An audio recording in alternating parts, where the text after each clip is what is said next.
Wow. Okay. I assume Dave isn't telling. Grab a little.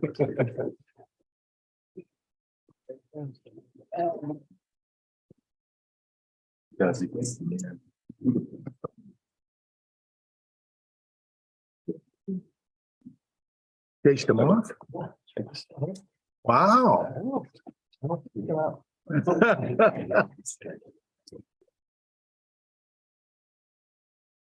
You want that side for the camera view, right? Yeah, I was gonna say, you didn't want to do it. That weird. Yeah. They come in yelling, they'll yell at you guys. Wow. Yeah, they'll see the eye rolling over. So, yeah. Reduction.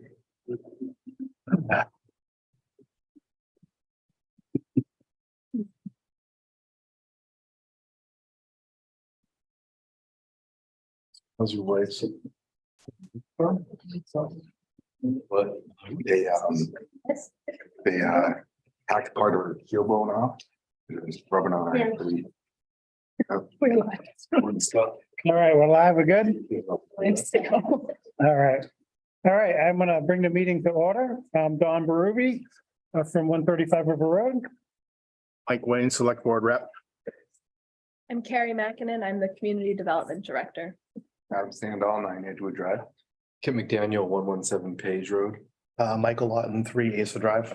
Jonathan Petrangelo, 5 Whittier Drive. Sandy Crystal, 1 Shoreview Drive.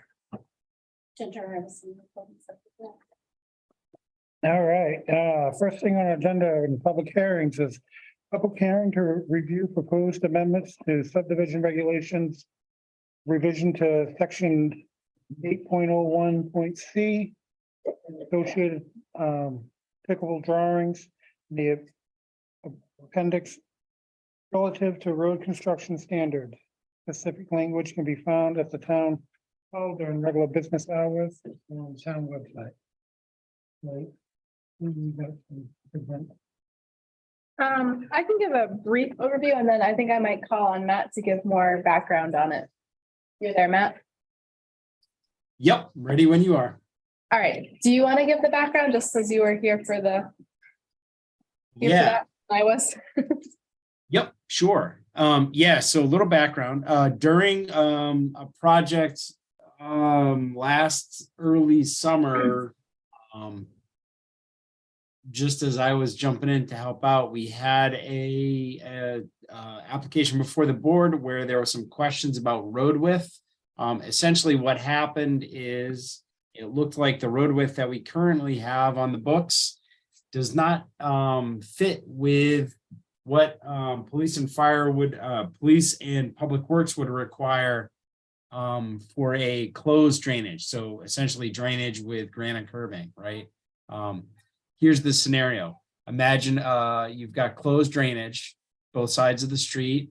You've got snow piled up. You've got, you know, so you're losing a little there on the sides of the road. Then you've got an Amazon truck parked out front. And oh, by the way, the fire truck or ambulance needs to come by, right? Bad scene. So that's essentially what, you know, came out of that application is we discovered that there was a need to adjust the road width standards in accordance with, you know, what engineers would be designing for drainage. Closed drainage would have one requirement for width, basically wider, and then open drainage would be a little more narrow, because you wouldn't have that problem, you know, with the granite curb being gone. So to that end, Mike was able to do some good research and found some good standards in Hooksett, which we looked at and we adapted it to Bo's needs. And then we had the town engineer take a look at this.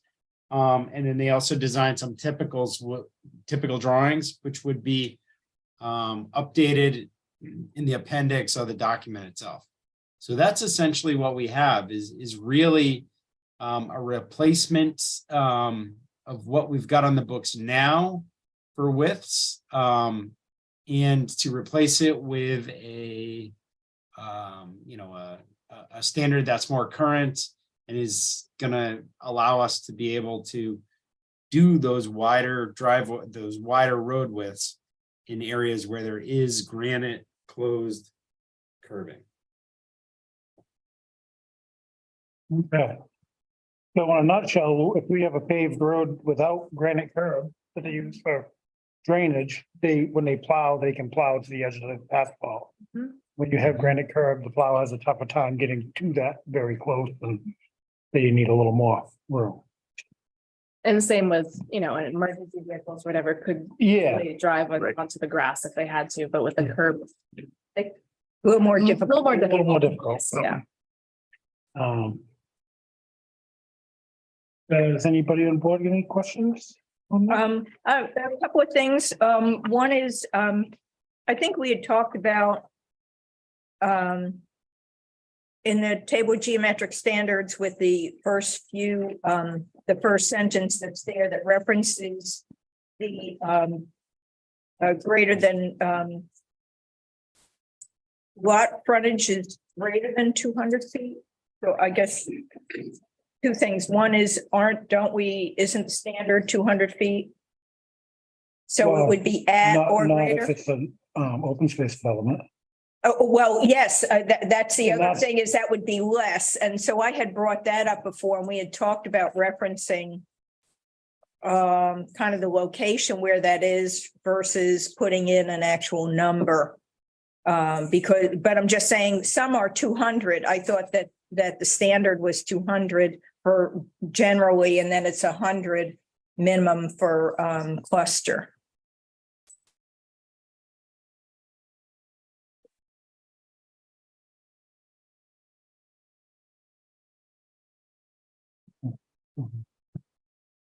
Matt, does that sentence mean that?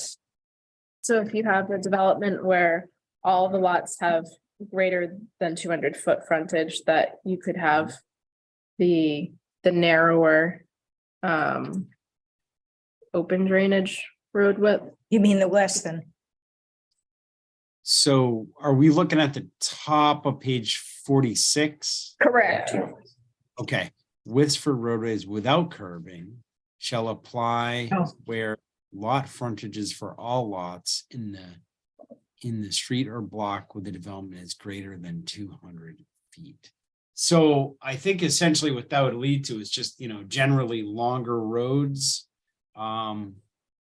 without granite curbing, I think is what that's saying. Right, okay, but it says 200 feet and, or greater than 200 feet. But this is talking about where the lot frontage is greater than 200 feet.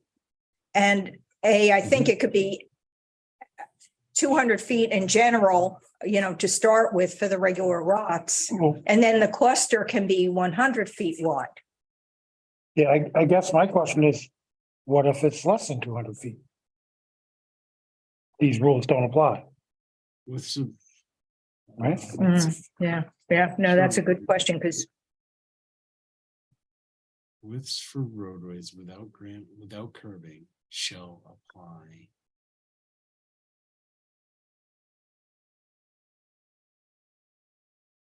Where lot frontage for all lots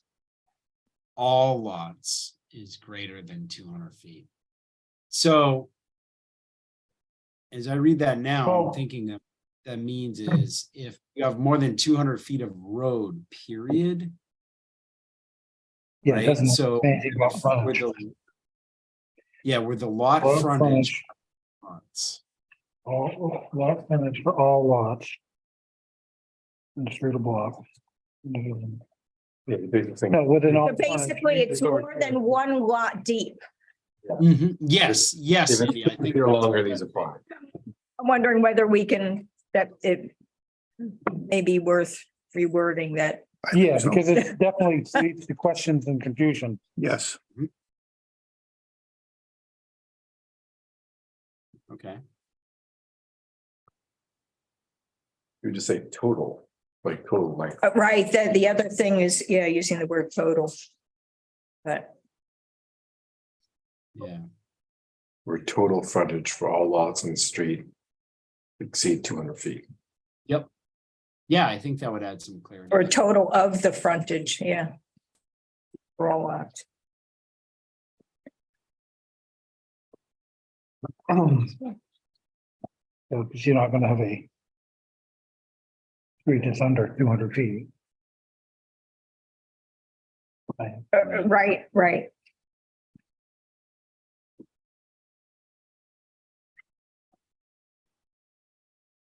One other question I have is, how are you going to refer to, like, I guess, the reference to the diagram should probably be in that paragraph, or reference to the appendix if it's, I don't know whether each cross-section is a separate appendix, or whether they're going to be in one appendix, but they should probably be like figure 1 and figure 2 and referenced in the language in that section. At the bottom of page 45, we eliminated a reference to the cross section. Oh, okay. So maybe we need to bring that back.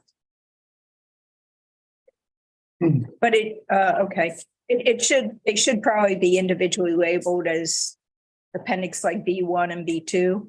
Well, on the pages themselves. Yeah, there are additional think- pages also that aren't changing. Oh, I think altogether they're appendix B. There's other diagrams that are in there beyond those. Right. Addition, added one. okay. So it just, I think if we didn't strike that last sentence right of way. With another applicable cross-functional standards are shown in appendix B. Should not be. struck. Right. Yeah, but we identified that. Yeah. Okay.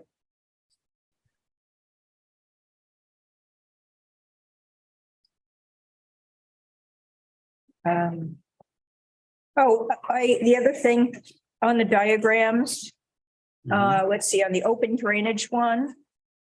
Note number 3. It says, at the end of the first line, it says ditches up to 5%. What's SPOLE? Well, SPO. Oh, slow. Are you dyslexic? You can read it. Well, Took an engineer. to- Slow. Okay. And the other thing is, in 4, when it says, back slopes up to 1.5 to 1, can't we do like a 1.5:1? I mean, yeah, I think we can make that change. Uh-huh. Oh, yeah, I see slope is written correctly on the other page. Mhm. And the other question I have, or thought I have, is where we talk about grass, and I'm not sure. I didn't go back to see what's in the rest of the rules, is to say grass or other appropriate vegetation, because it might be good to not use grass. There are better things to grow, actually. Okay.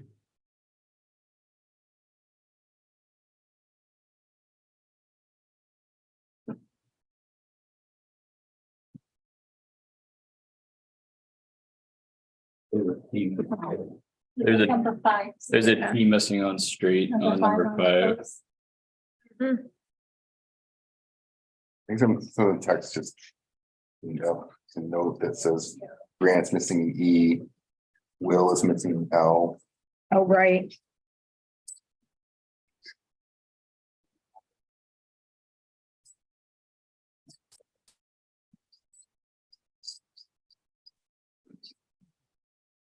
And how does this apply to sloped curbing?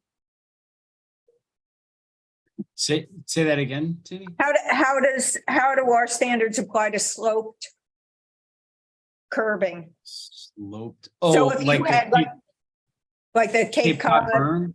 Right, or granite, sloped granite.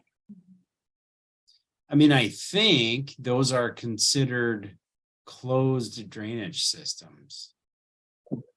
Yeah, but like in here, it references vertical granite curb. Right. Okay, let me see here, so. Closed drainage. Yeah, I see the T on straight is missing.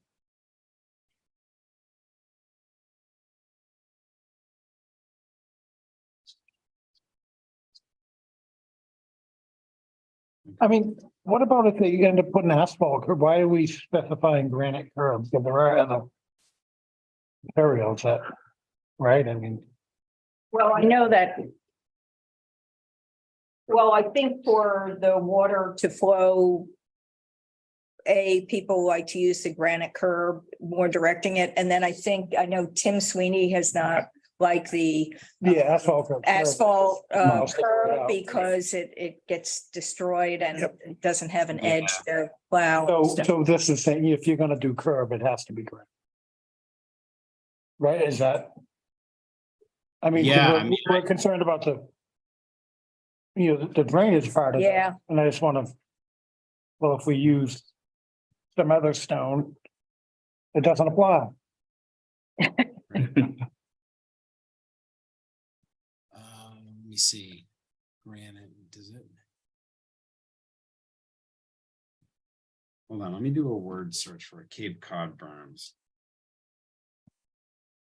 Come on. I mean, I think it is just referred to as slope granite. So we call it our parking lot. yeah.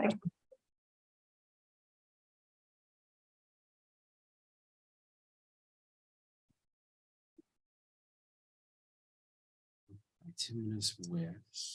Bituminous. This is a public hearing too, so. Wanna officially Yeah. open it? Yeah. Oh, I don't see anything in the entire document that addresses Cape Cod berms, but I think if you guys wanted to just say, hey, we want only, closed drainage systems have to be, granite, curbs that are not angled. great curve. I No, Yeah. but we want, We want the angled we one. actually want the angled. I mean, environment, for a number of reasons, for wildlife. The slope curb is much better than the straight curb. The little turtle can get over it. Yeah. Okay.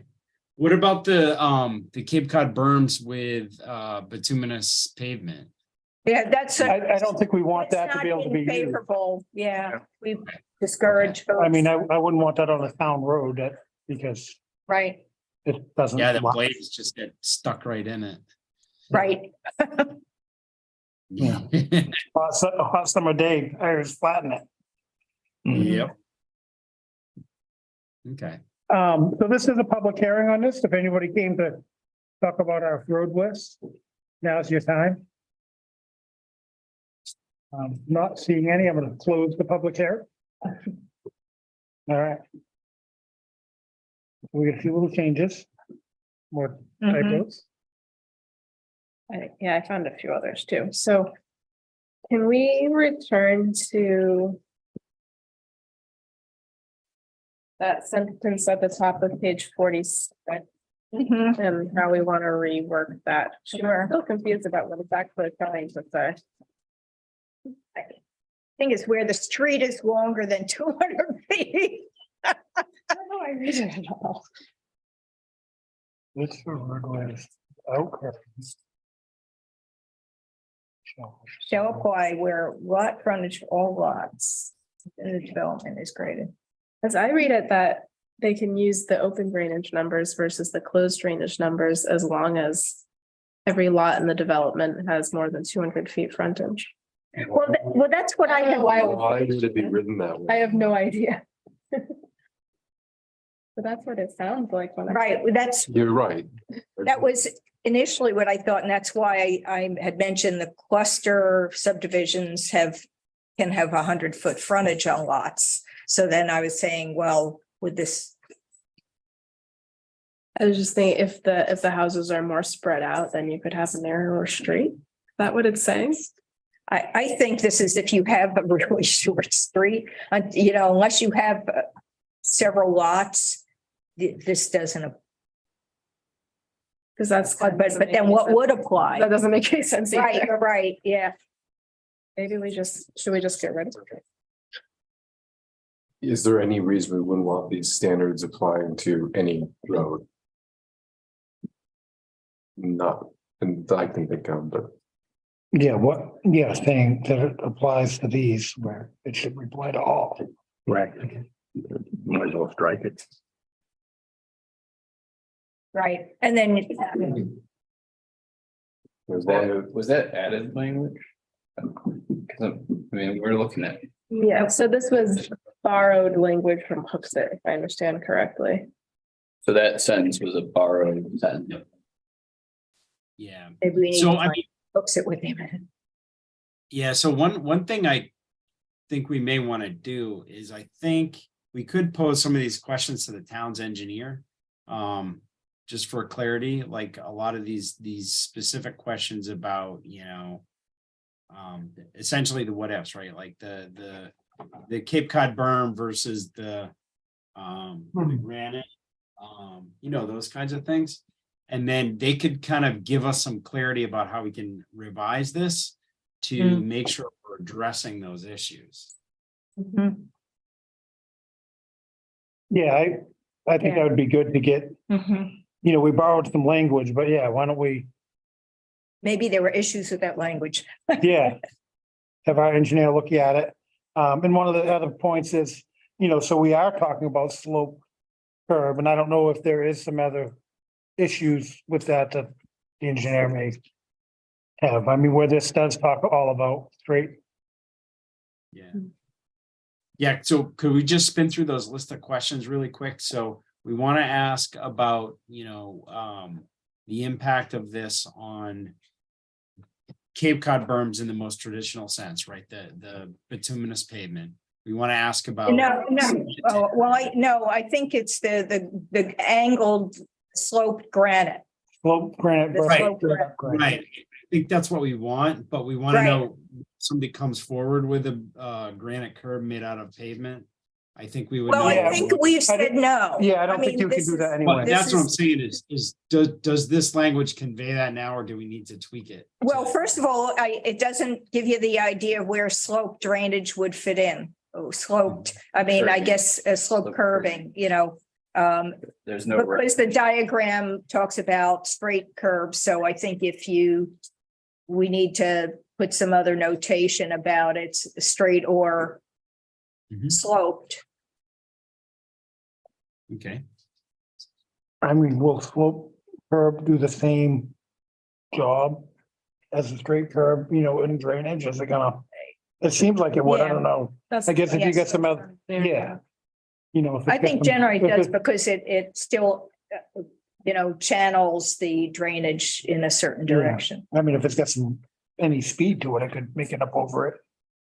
You know, on corner, whatever, you know, where it's flowing would tend to want to flow over a slope curve versus a straight up curve. So that is a question for the engineer. And if it is, you know, if it is a slope curve, does it need to be taller?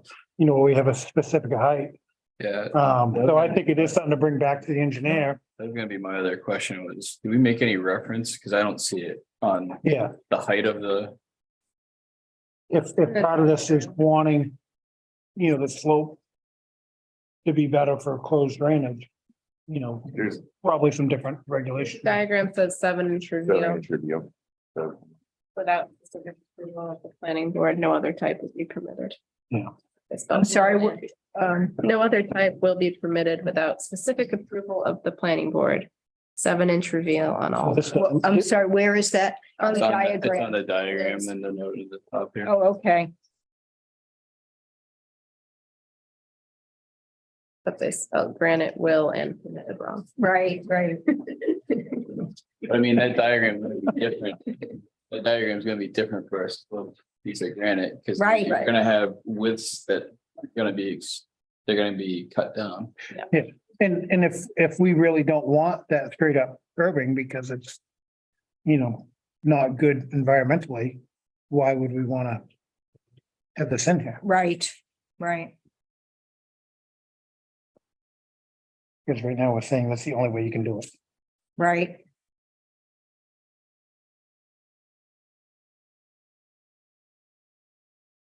And I don't know, if the road has that drainage is on a curve and it's on the downgrade. That slope granite isn't gonna keep the water in it. A straight granite with. Yeah, I think we just need to propose it to the town engineers, Yeah. what their input is on that specifically. Because it's they're right. gonna change that whole diagram if we go to a Right. slope. And come back to the next one. There might be different applications. for one of the others, but- Table footnotes. Where are, I don't see reference at all in What is that? the table footnotes. Mm-hmm. Shouldn't there be a reference? Item A, B, O, C, okay, well, they did. No, No, those table footnotes, I don't think relate to The letters. the letters. No. So we should probably make them maybe lowercase.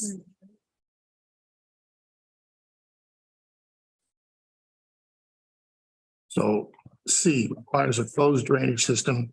Its offset is 20 feet where on-street parking is proposed. Yeah, you're right. It should it's, you can't tell what it's supposed to refer to. Right, The letters go to, To the diagram? yeah, the travel way A, that's the travel way, shoulder width is B. No, that's what pertains to the first column of the table, table. Those letters. but there's no reference to the footnotes to the. To the footnotes, and it doesn't pertain.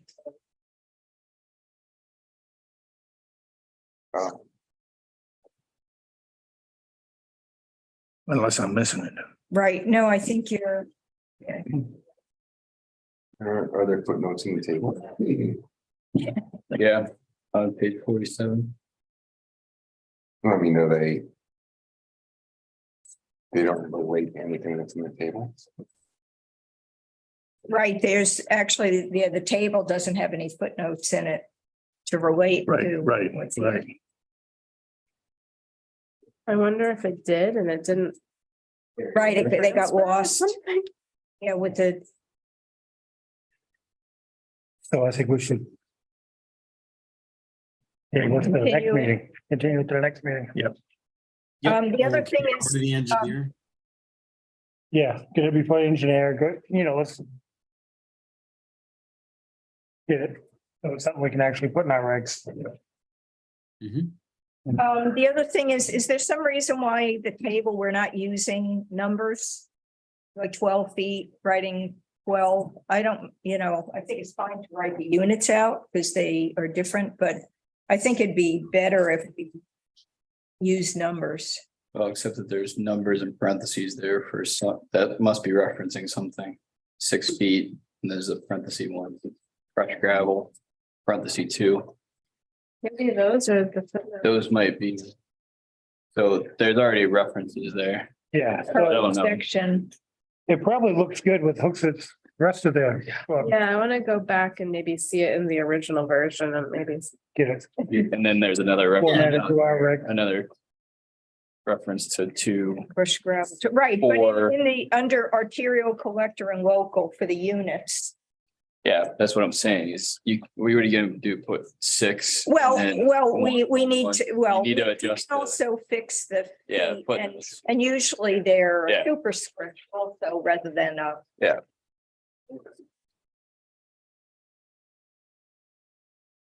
Yeah. Great, you get enough direction on that, motion to continue it to the next meeting? I'll make a motion to continue the review of revision to section 8.01.c to is our next meeting. April, to the April 20th meeting. Second. All in favor? Aye. Opposed? There you go. All right, moving right along. I'd like Bruce to sit in for me when you discuss item 2, because he was at the last meeting that I missed. So he has more background information than I have. If that's okay with you, Bruce. Come on up.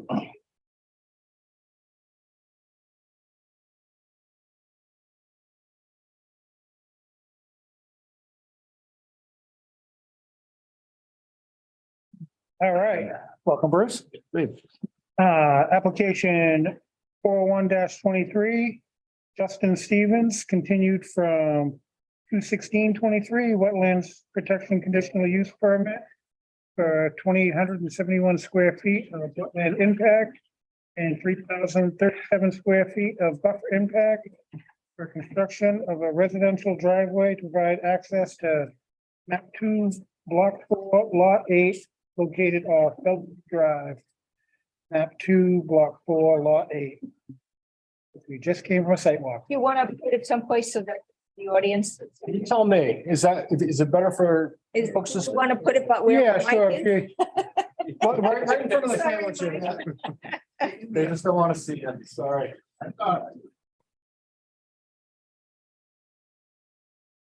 Works for everybody, hopefully. Yeah, let's give it a Okay, and so again, apologize for my appearance. So that. Yeah, I walk early. there you go.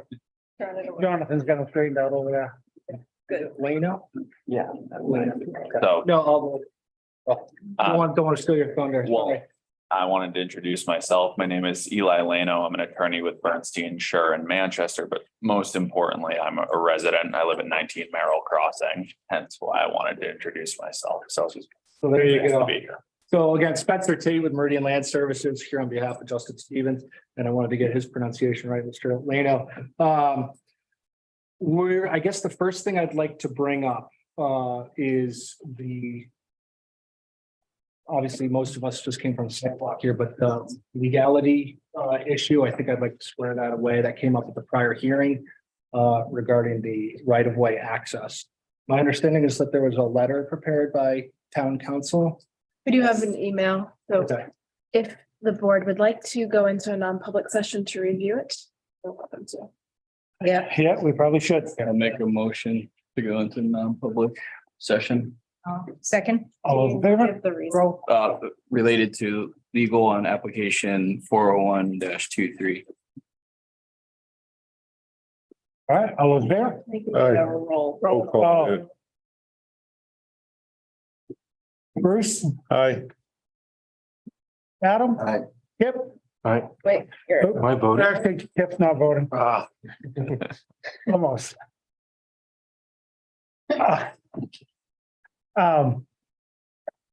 Mike, there we go. Jonathan? Yeah. Sandy? Yes. And myself, aye. All right, so we're just gonna And then Jen. peek down the hall here for a moment. We'll be right back. Talk amongst ourselves.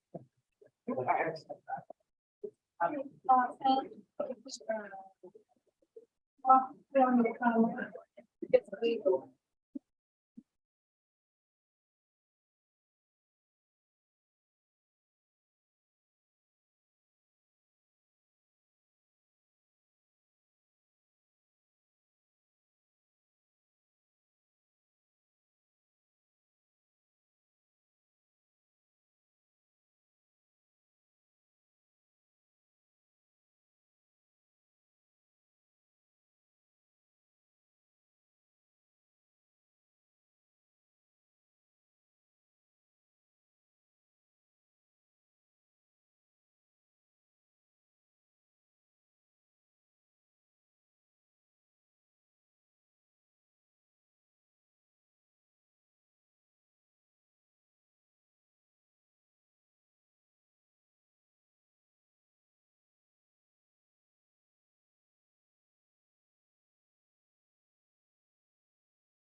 Well, Kip's not voting, so I guess we can get back, or we Andy. seem to lost. Oh, we lost one on the way back. We took a wrong turn.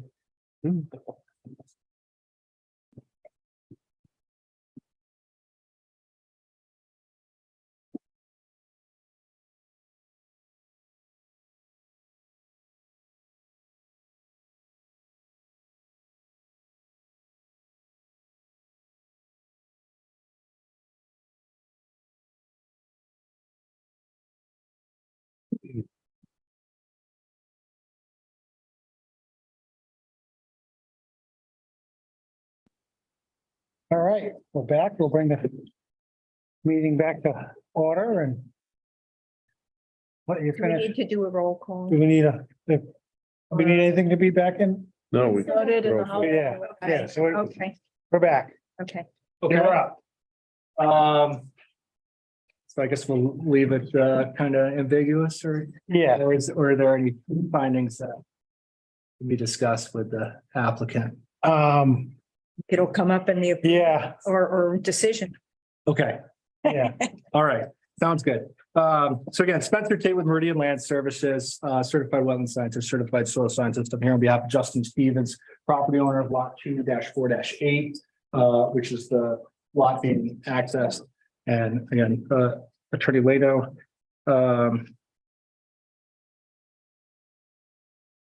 So I know a bunch of us just came from the site walk, but for those that weren't, the purpose of this application was to seek conditional use of the planning board for driveway, single lane driveway access to let 2-4-8 over a right of way, which we're identifying as Bellevue Drive, because that's how it's depicted on GIS. It's not otherwise identified. The existing right of way, unimproved portion of the right of way is approximately 50 by 200 feet deep.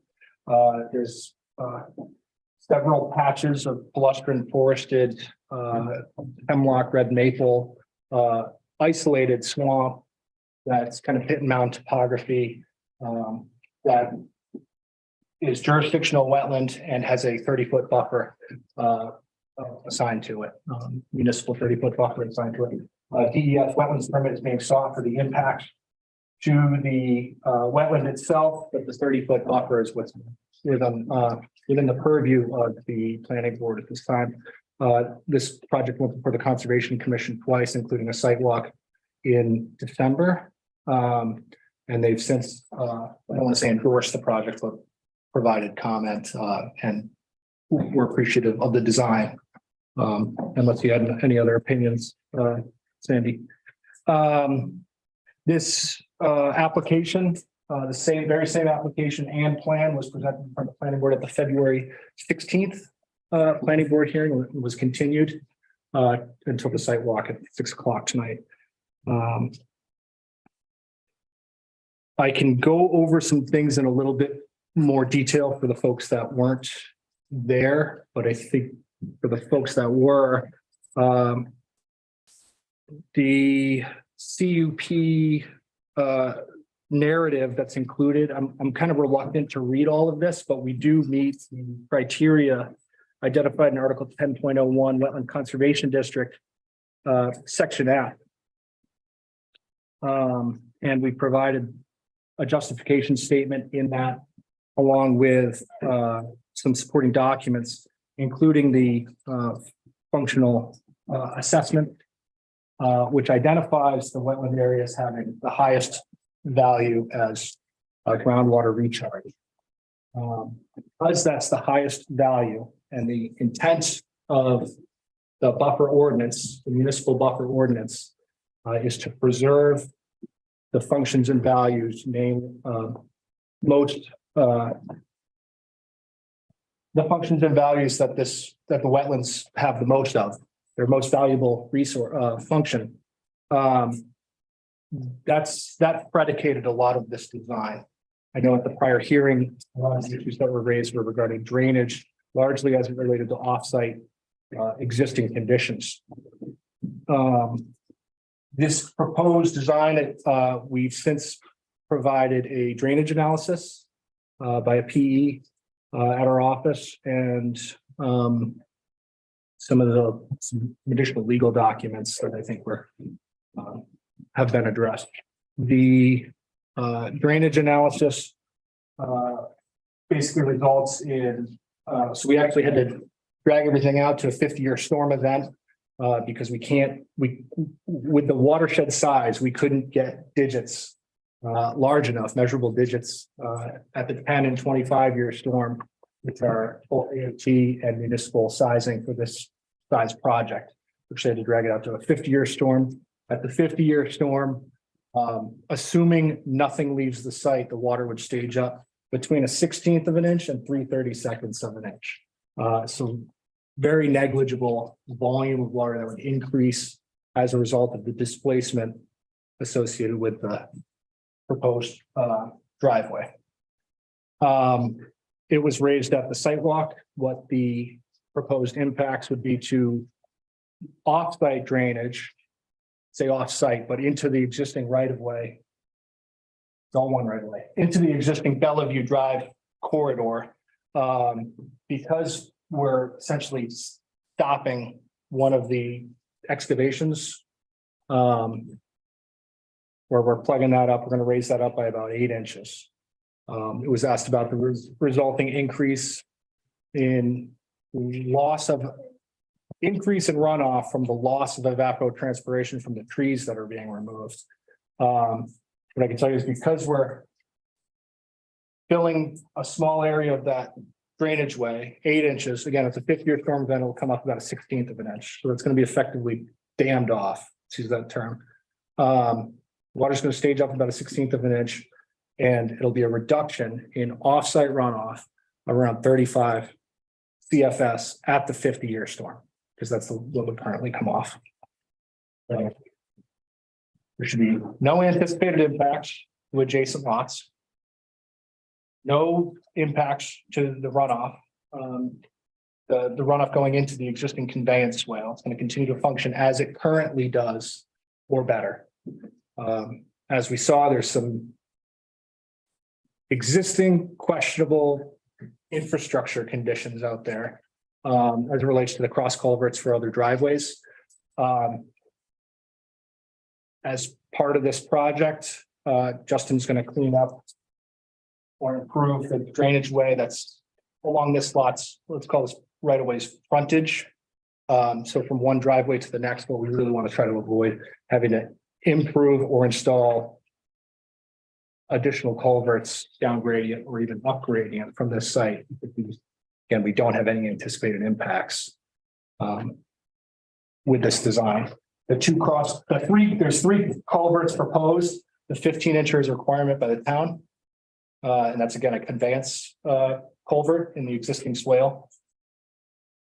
The 2 12-inch culverts are simply to maintain hydrology, funnel passage, so that the water equilibrates in there. There's no flow within those wetland pockets. And I think that was observed on site. So they're really there from an ecological perspective and not a hydrology or engineering perspective. I know that kind of created some confusion at the prior hearing. Again, really reluctant to read all this into the record. I'm happy to, but we meet all of the criteria of the UP Article 10.01 of the zoning ordinance, Section F. Just the drainage, and then a couple components of the driveway were brought up last time. Again, the driveway has actually already been issued a permit by the road agent, which under 204-16, the public works director is charged with enforcing the provisions of the driveway regulations. So that was issued by the public works director. We're here for the impacts of the 30-foot buffer. The driveway, in our opinion, is adequately designed and meets the BOE regulations. So I'm happy to answer any other questions. Any Did you have some? Yeah, so we were on the site walk, we saw that the area of that wetland that was running water from the site into the drainage swale. Correct. And when the improvements to, I guess I'll take a step back. So the drainage analysis that was, and do we have a copy of that here? Not considered good for electronic. Yeah, it's all on the electronic. Like, pull it up. Yeah. thank you. Yeah. Got some notes in there. So the drainage study that's in here looked at, and this is what we asked for, I think. Was to show how much the wetland water level is going to increase Correct. with the road. Correct. And I think that when we were reviewing the this plan here. There was some confusion on the topography on these lots. But we saw a wetland in the middle of the driveway, and then we saw a wetland that was kind of up. It kind of runs through here. And in my mind, I thought that this wetland connected to this somehow. We just didn't have the piece. We were missing the piece in here. Sure. And that, you know, it probably extended this way and then over to this, and it was all connected. So in my mind, the question was, we're adding this road in here, we're adding impervious area. How much is that going to increase the water level of the wetland? But in the plan that was one that shows the one here, the aerial photo. Which was, yeah, this way here. We have this watershed area that's about 6 acres, and it all comes to like this one point here. So at that point, after seeing this plan here, my thought was, well, the issue really seems like it's water coming onto the street and not so much the water level in the wetlands raising up. It seems like it's a different issue now. So when we come back to this figure here that you have up, Yep. and looking at that one little stream that kind of comes out into the road, we're talking about not increasing offsite flow. We're gonna cut that thing off. Correct. Where does that water that's flowing in that stream go? It's gonna stage up within the wetlands that are there and the adjacent upland areas. And at the 50-year storm, it'll stage up 1/16. So that analysis that was performed assumed that there was 0 leaving the site. Everything was coming in, nothing was leaving. No discharge from the site. In the proposed driveway that's installed, there's not an increase, it's not creating any more runoff. The runoff that's falling onto that driveway is already falling within that watershed. So the only thing that it's changing is the rate that it gets there. So if we dam that thing up and we get a 50-year storm event, it's not gonna overflow anywhere. Well, it'll be at 35 CFS. That's the 0.006 acre feet at the 50-year.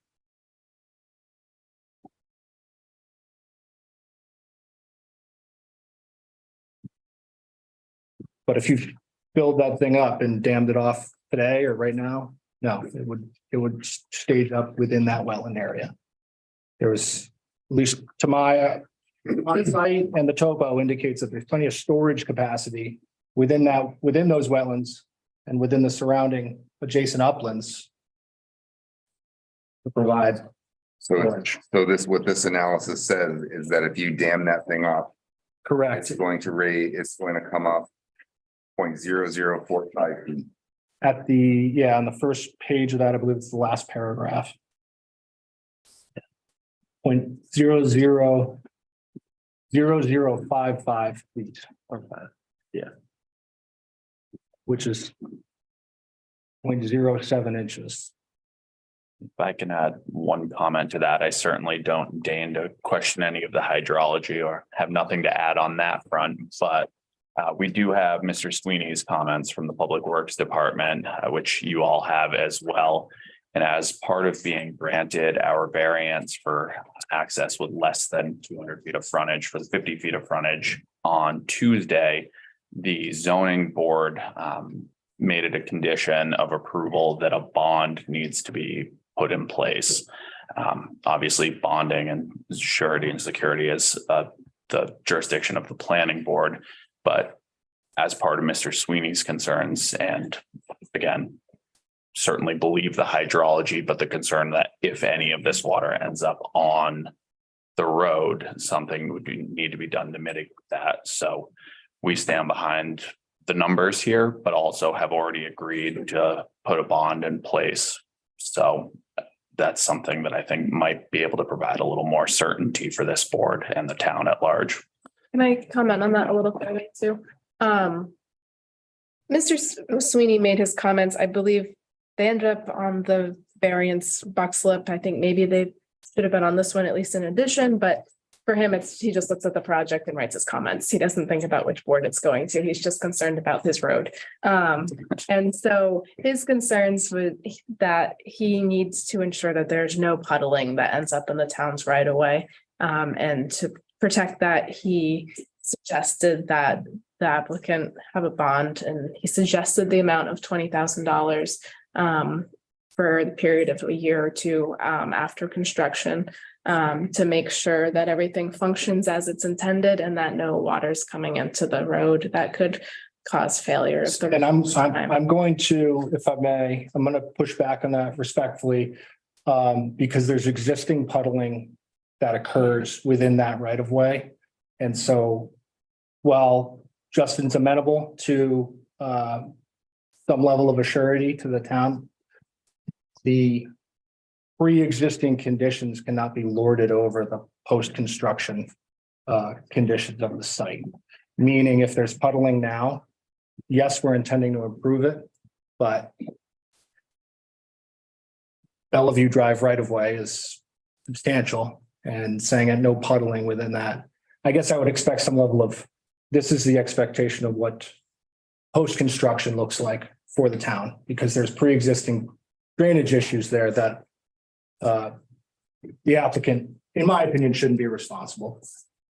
And I think anybody who saw the site today can confirm that. I do. Yeah. I would concur with, because seeing that driveway that's up from them and then seeing the down by the stop sign, I mean, it's clear. So I don't know how you can hold that now versus if they were to put a driveway in there. I guess the question is puddling where?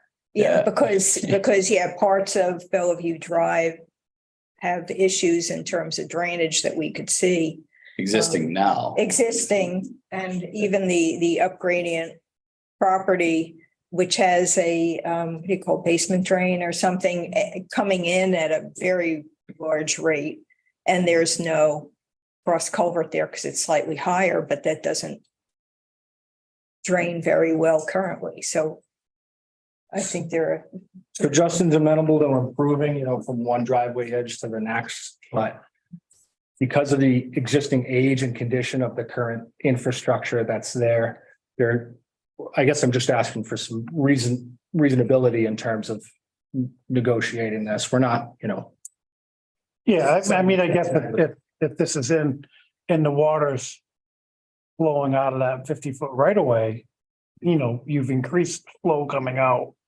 That Right. would be where, and what I can tell you is the Time to- proposed design does not increase yeah, flooding into, I don't want to say into the right of way because it's all within the right of way, but into the Bellevue Drive corridor. And the drainage swale immediately adjacent. there's that altered wetland drainage Correct. swale that's discharging water to the road swale currently. Right. And that's, that wasn't the normal condition. And we want to reduce that so that we increase the recharge potential of the wetland, which is the intent of the purpose of the ordinance. So there's two questions on there to clarify what you told him, when you answered Adam's question. So did you say the 50-year, the wetlands on either side of the driveway are gonna go up 1/8 of an inch at a 50-year storm? Between a 16th and 3/32 of an inch, All right. I thought you said 0.07 or something of an inch. 0.07 of an inch. And that's an eighth, right? An eighth is 0.125 inch.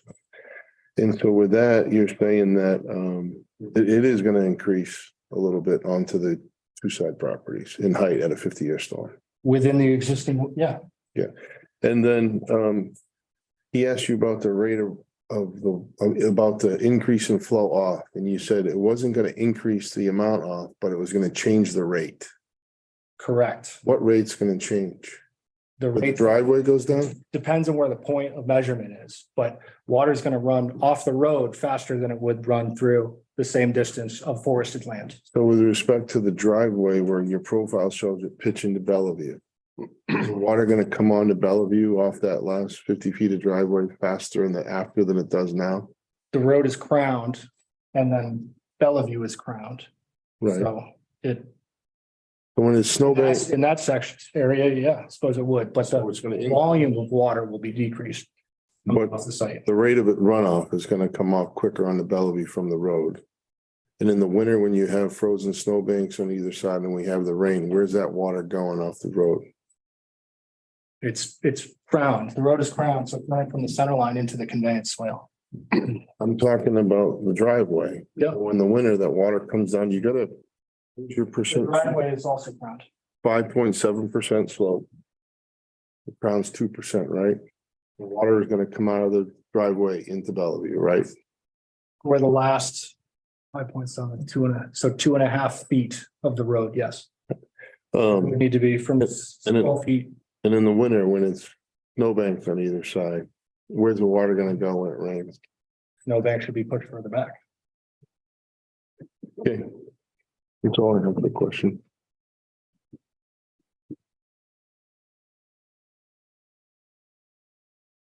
Anybody else got any questions or what? I'm gonna open this to the public, so I bet there's a couple of people that came for this. This is a public hearing. If anybody has any comments. Not seeing any, I'm gonna close the public hearing. I don't have my little. It's all good. There you go.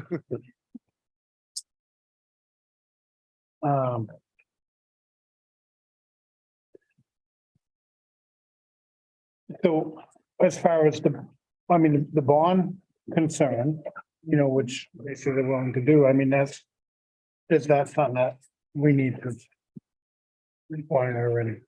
It's up to the board, the PDA made a petition of her variance that if the director of the works finds it necessary, basically they deferred to the director of public works judgment to determine if it was necessary and the amount. Okay. So they left it up to him. If the planning board wants to feel strongly about an amount or any other components of that, you could Yeah. you can set your own requirements and the conditions. I guess in my thought, the bond would be basically if the engineer's wrong, That's what's in that. It's if it doesn't work as anticipated. which I'm not quite sure, what you do at that point, if he's wrong, who knows? Okay. I don't know if anybody else on the board has, I think my only Thoughts on that? concern is there's some deteriorated drainage already there at the other driveways and they're 12-inch pipes, so. yeah, I would, He's Almost putting in a gonna change. 15-inch pipe because that's required. Yeah, I'd have put a condition in the bond that it can't worsen the condition in the after from what's there now, and then like most developers would do, you go out with a video camera and video it before you start the work, and there you go.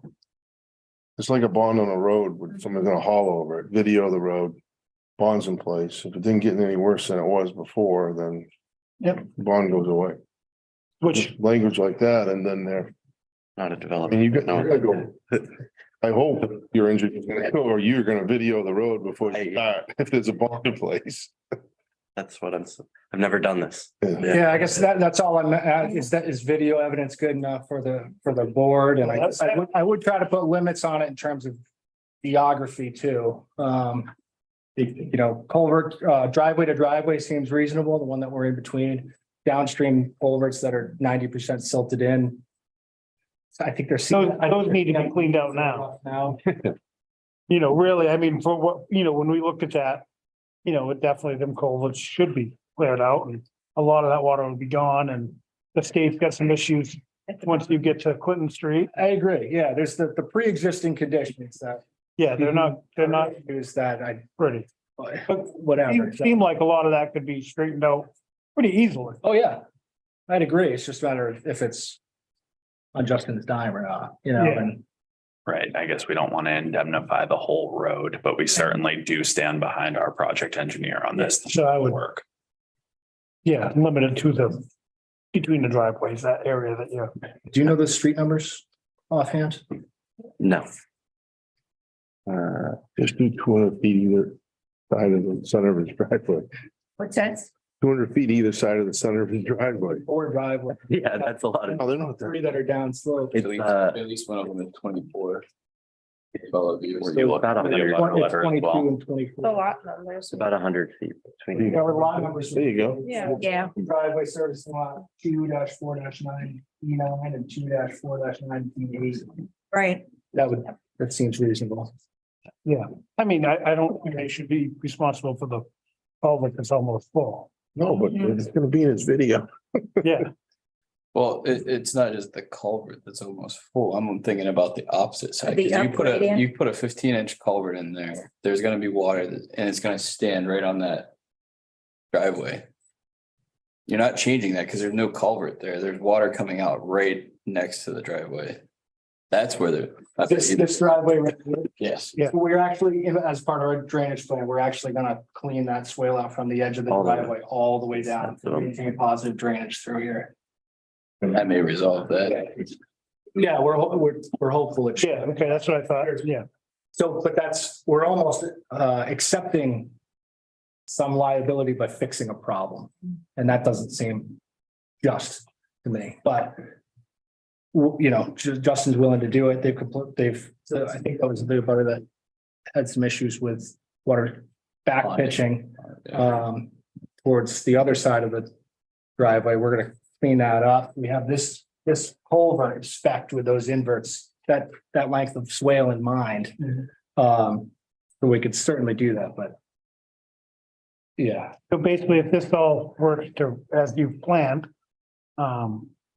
things will be better than they are now. yeah, I don't mean to be glib about it, but it's a pretty straightforward Yeah, thing. It looks like if the swale was just returned to what it probably looked like in 75 on that subdivision one, and then we'd be all happy, but. It doesn't fix the farthest downstream, No. which is the state's issue. Right. Like that's probably still gonna be an issue, but I think it is gonna resolve that. The ponding is probably occurring at the next driveway up Right. upstream. yeah, but you're gonna, that lot, you're gonna take care of because you're gonna get that drainage. Correct. So it's That's the going down intent. to the culvert. The intent. All right, So on the conditions, at the zoning, is that approved that the frontage? They granted the variance. That doesn't have.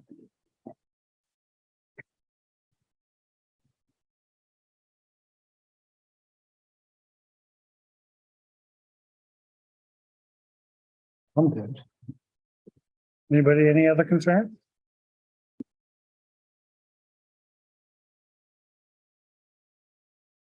I'll draw your attention to your brightly colored sheets with the criteria for you to consider. Oh, just as a reminder. Sheets. Even brighter than the zoning board ones were. Yeah, we did different colors for them.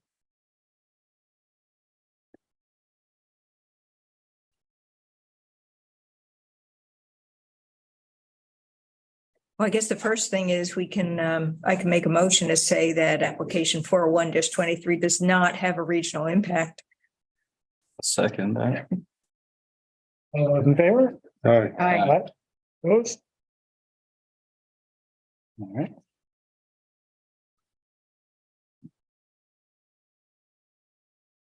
Other conditions, I guess the bond. that's on here, but I think that Oh, okay. the third one. Yeah, Well, I guess maybe put in the criteria for the that it's between the two lots, Two driveways. that are different. Yeah, Yeah, and that it's not gonna worsen its condition from its previous condition. We have, the zoning board wanted us to set they said 1 or 2 years.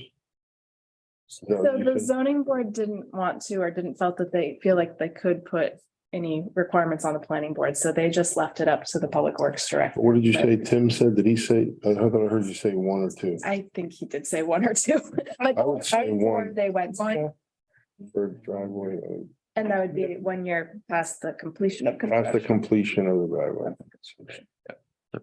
Okay. Because I think on the driveway permit, you get a year to complete your driveway to satisfaction, so Okay. once it's complete, Okay. the bond takes off.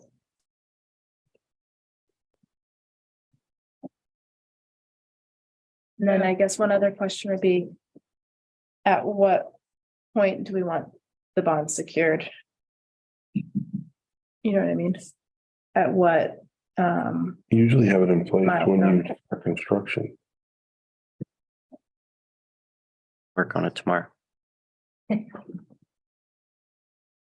so Bruce, what was the language that you had suggested for the describing the bond? Then you'd have the $20,000 bond in place. Right, Oh, you're talking about did the to ensure that the post drainage does not worsen the pre-existing drainage from lot. Hang on a sec, from lot, oh, lot to the left. Left is 2-4-9B8. Through to lot, what's the second lot? 2-4-9-B9. Yeah, there you go. So that limits the area and it's compared to the existing condition. He said to ensure that post-construction Drainage drainage. does not worsen the pre-existing drainage in town right away from lot. The 2 lot numbers he gave you. Okay,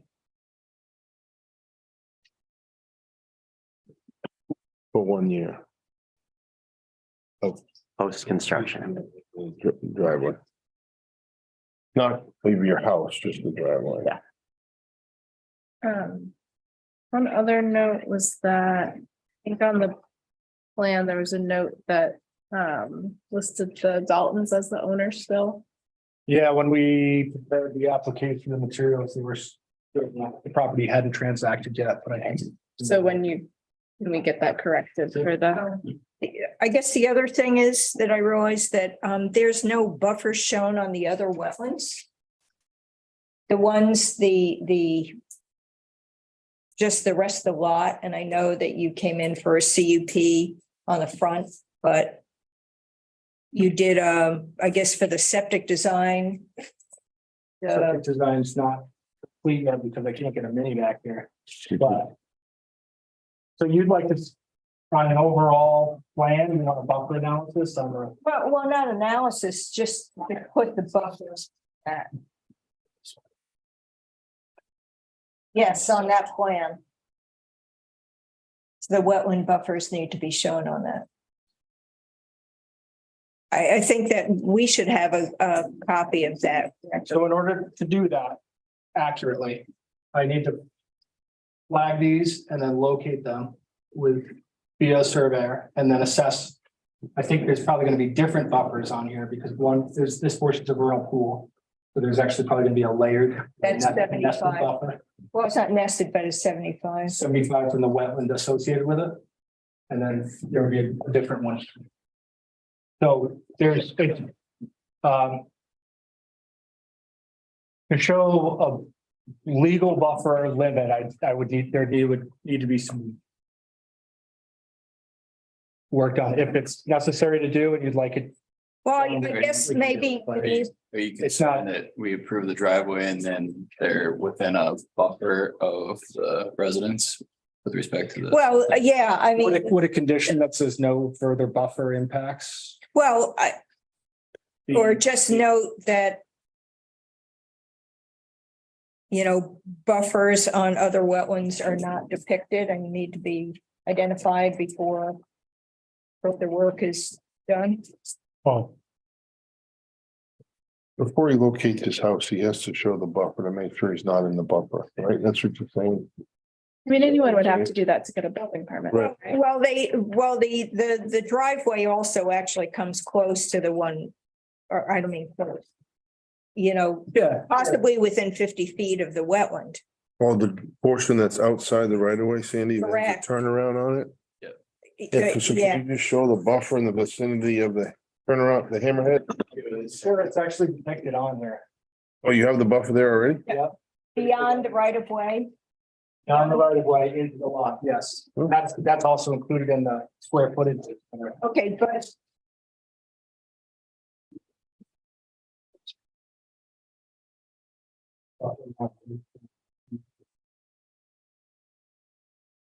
that's not the wetland that's shown. That's not the wetland edge.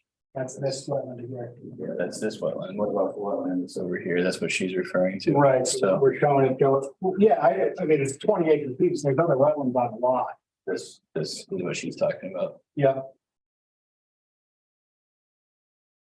Right, well, I think any plans need to also identify that not all wetlands have been identified on the lot. And, you know, Okay. Just a note, I think that he's gonna address it. At the time he tries to get the building permit, is that enough, Sandy? Because we're kind of stuck with where the hammerhead goes because of the limitations. Right. Of the 50-foot right of way, so it's Right. not like there's an alternative. right, spot. right. Yeah, he's looking to go up here. There's, trust me, if we needed more buffer impacts, we. No, but there's nothing, I don't see anything you could realistically do with the hammerhead. Other than where it's located. So Right, you're right. Restricted by the 50 foot. Oh, right, yeah, it's, But I see what you're saying. He's gonna show all that other stuff before he goes and tries to go further into the lot. Yeah, certainly when we show a septic, we have to show everything within like 200 feet of plan view.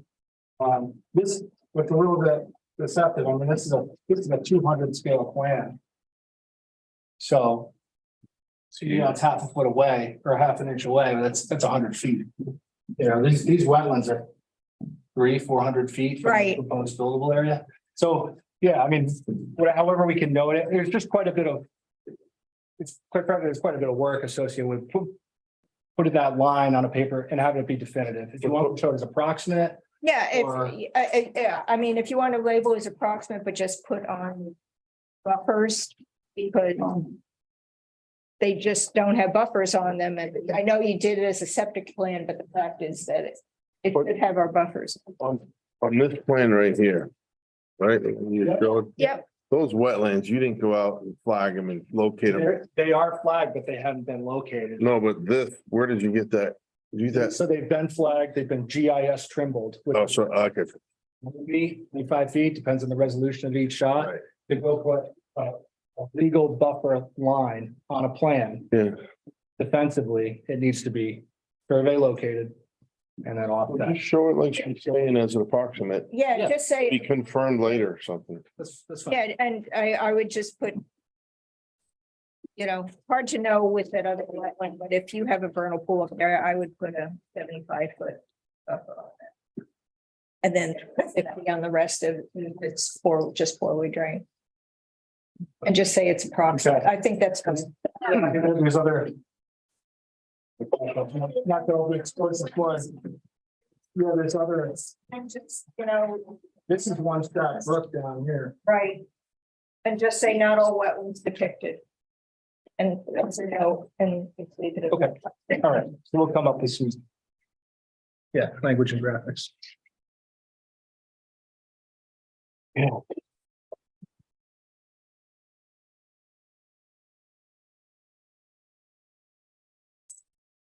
Okay, I can make a,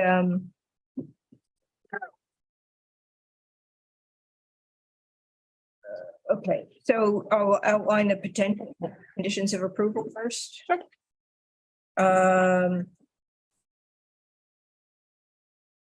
Receipt of a NHDES reference permit. We talked about revising the note, one to indicate the correct owner. Post a 1-year performance bond, to ensure that, post-construction drainage, doesn't worsen the drainage in the town right of way between lots 2-4-9-B8 and 2-4-9-B9. Sorry, can I interrupt now? Between. The driveway. Driveways. Driveways of those two lots. For 1 year post completion of driveway. You forgot the amount, but Oh, the $20,000, sorry. that helps me. And then just adding notations on the plan about approximate buffer locations. And should I then just go on to do the approval? Because, okay, Unless, all right, make a motion a conditional. We have to move on her conditions of approval. I or- think her motion's gonna tie it all up. Cool. together. Okay, and make a motion to conditionally approve application 401-23 with the conditions previously listed as the proposal complies with the zoning ordinance articles 10.01 and 12.05, given the plans presented.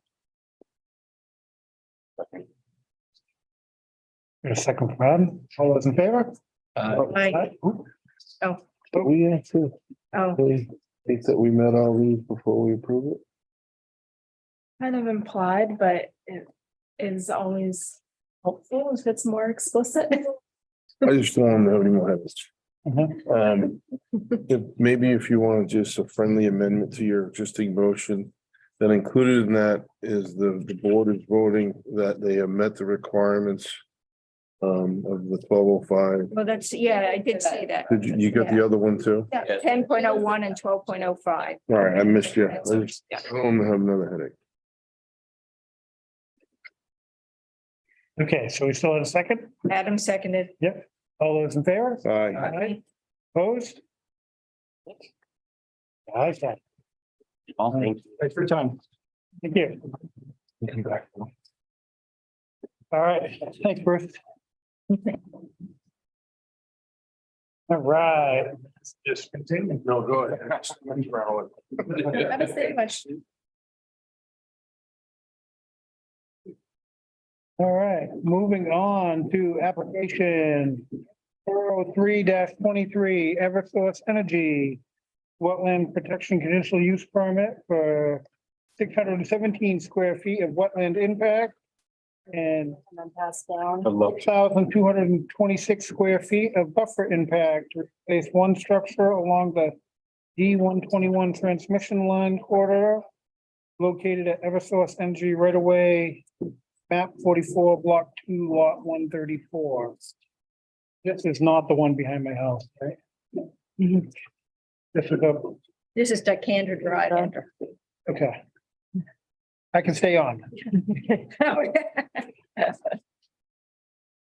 you. I'm Lindsay White with BZA. Ashley Friend with Eversource. As you mentioned, we are here for a wetlands conditional use permit for a single utility pole replacement in the town of Bow along the D121 transmission line. It is part of a larger asset condition replacement project. The total project will be replacing 18 poles. Only one of them is located in the town of Bow. And it's pole 37 located off Decatur Drive. That's where we're looking to access. And the work is entirely within the wetlands and wetland buffer areas. And for minimization, we're looking to just upland and wetland map this entire work area. So this should all be temporary, go in, replace the pole, spout, and restore with mulch and seed as necessary. Originally, We were looking to do this pole replacement in July. The schedule is actually being pushed to September, late September timeframe approximately. So that's just one of the notes that we wanted to make, because I believe as of Conservation Commission last week, it was still July. We just had a recent schedule change. And typical with other Eversource projects, we will have a wetland monitor, construction monitor out on site doing weekly erosion inspection control. Pretty typical of what you guys have seen, so I don't want to go too deep. If you guys have any questions, need to answer. Roger? Any questions? Keep the grid up. Well, this is a public hearing, so I will open it to the public. Anybody have any comments on replacing power poles? Seeing none, I'll close public hearing.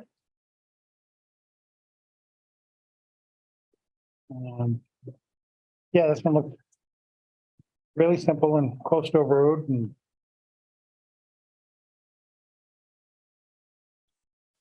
One question I have is, one of the conditions that was written here is the core New Hampshire general permit.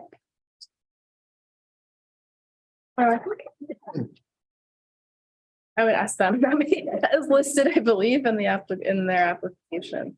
So upon receipt of our state statutory permit by notification, we file that with the Army Corps, and through that process, it's basically a self-verification and through the New Hampshire general permit. So it's Okay, almost one and the same.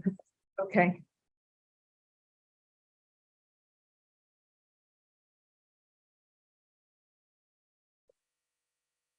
Were there any comments from the Conservation Commission? No. We're not. anybody want to make a motion? So just one quick question. So one of the conditions in our report is that they need an AOT permit. I think I'll let them. So the rest of the project is part of an alteration of terrain permit, but because we're not doing any ground grading disturbance, this area is not included in our AOT permit. Okay, So you can probably remove. so it doesn't need that condition.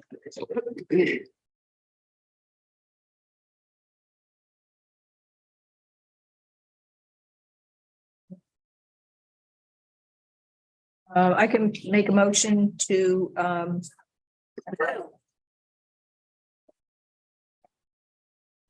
First, that it does not have regional impact. I'll make that motion. I make a motion that application 403-23 does not have regional impact.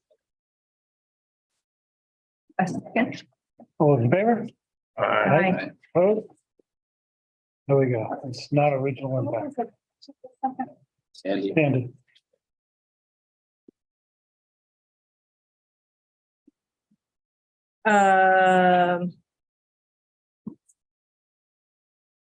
And so will, pretend the conditions of approval would be receipt of the NHDES statutory permit by notification. And I guess this is this too small for an NOI, or do you file an NOI for the whole project? It will be wrapped in with the rest of the project. Okay, all right. So the filing of the EPA NOI and the filing of the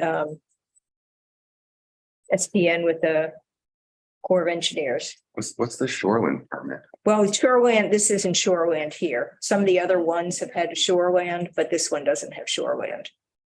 I think that might have been listed in error. It was there for, I think, for last. A lot of these. And then I make a motion to conditionally approve application 403-23 with the conditions previously listed as the proposal complies with the zoning ordinance article 10.01 and 05, given the plans presented. second. All those in favor? Aye. Opposed? There we go. Okay. Thank you. Well,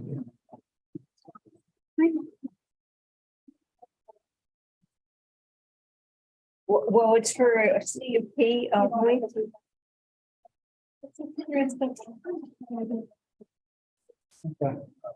We didn't need to roll.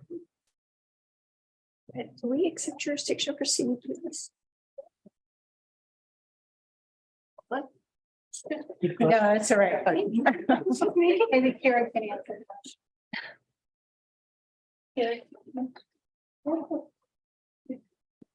I'll try. Warm in here. Yeah, it is warm.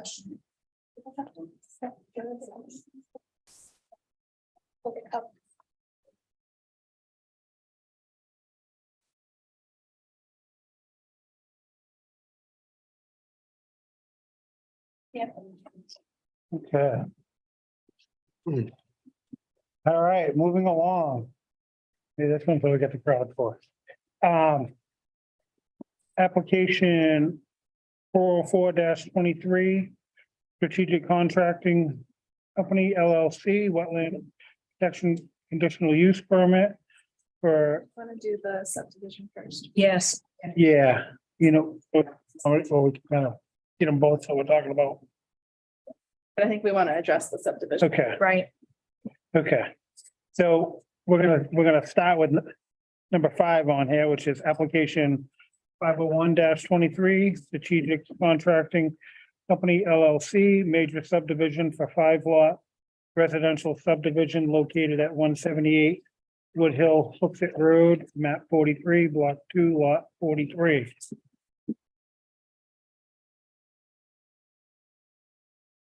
Evening. Good evening. My name's Tim Cordier with California Incorporated. We work with strategic contracting on carrying the subdivision. The property is located at 178 Wood Hill Hooksett Road. The entire tract is 41.4 acres. It has 1,094 feet of frontage on Wood Hill Hooksett Road here, and it's in the RU Rural District. There is an existing house located right in the middle of the property here. Lot. What we're proposing is a 5-lot subdivision. The lots range from 2.3 acres on smaller lots to 16.4 acres. Lots are pretty good size, an 11-acre lot, an 8-acre lot, a 16-acre lot, and then two 2-acre lot. It's the way the land broke up, so they're pretty good sized lots. We also included the client, Strategic wanted to do this. On lot 1, there's going to be a recreational easement that 4 of the other lots have access to. And this easement gives everybody access to conservation land, large tracts of conservation land out here, both in Hooksett and in Bow, that abut one another. So by doing that, they provided access to all of them, not all of them, but 4 of the 5 lots will have access to that conservation land for recreational purposes. That's located here in the town line. We are requesting a CUP, so what we did was the frontage is wetland that crosses, there's a culvert underneath the road, and then this wetland that meanders all the way down through right along the frontage of Wood Hill Hooksett Road. So we kind of looked at the building envelopes for the lots and decided, basing our regulations, was really focused on just minimizing the impact of the wetlands. We realized that we could come in, put the driveway over here, come through with an easement along the ridge, and we would avoid any wetlands impacts at all. So we did that, and then we just looked at making sure that we didn't, really impede too much on the lot. So right where the culvert crosses the road, we have a buffer impact, so we're impacting the wetland buffer for a short way there with 1,835 square feet. So we've been working on this project for a long time. So we went with the Conservation Commission that was last Monday, wasn't it? We could go.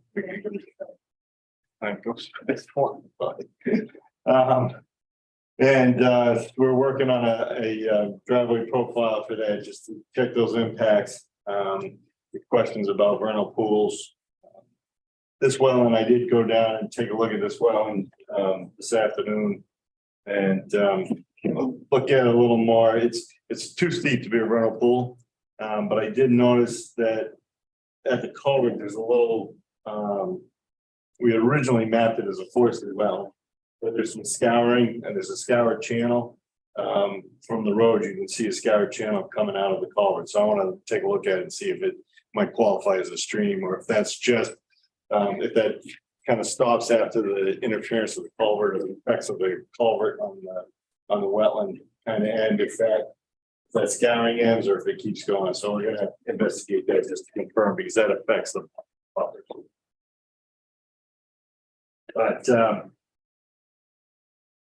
But yeah, so I mean, the whole idea was to just minimize impacts to the wetlands, and I think by not crossing them, particularly this one, because it's quite wide, that was the best choice.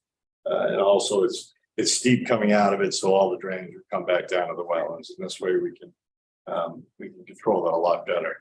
So I think also it's a much better solution to the layout of the lots, even though it does create a driveway easement across a couple of the lots. But the building end, these are big lots. This lot's 11 acres and this lot's 8 acres. So the driveways cross the lots, but the lots are so big, you won't see the driveway from where you're building your house. It's made sense. So that's why we did it that way. Part of the application, we are asking for 3 waivers and a 4th that the board decides is necessary. They're relatively minor requests. The grading and drainage plan waiver request, we are going to do a profile of Conservation Commission, ask for a profile of that driveway that's impacting the buffer. We are going to do that, but there isn't any other construction associated with the development until the lots get built. We're just creating lots points, but there isn't a lot other than to demonstrate that impact to the buffer. Utilities, we are asking for to keep the overhead utility of the existing house. Most of the houses in the neighborhood have overhead utilities to the house. I will do the others underground, but for not to take the existing house and dig up the driveway and put that underground. So we are asking for a waiver to keep the overhead utilities to the existing house.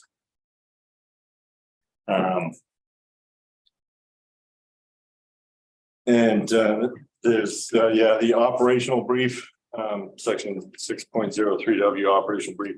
It's a 5 lot subdivision. It's frontage lots. It's brief seems to be kind of, if you were doing a development with interior roads and open space and you had a theme and a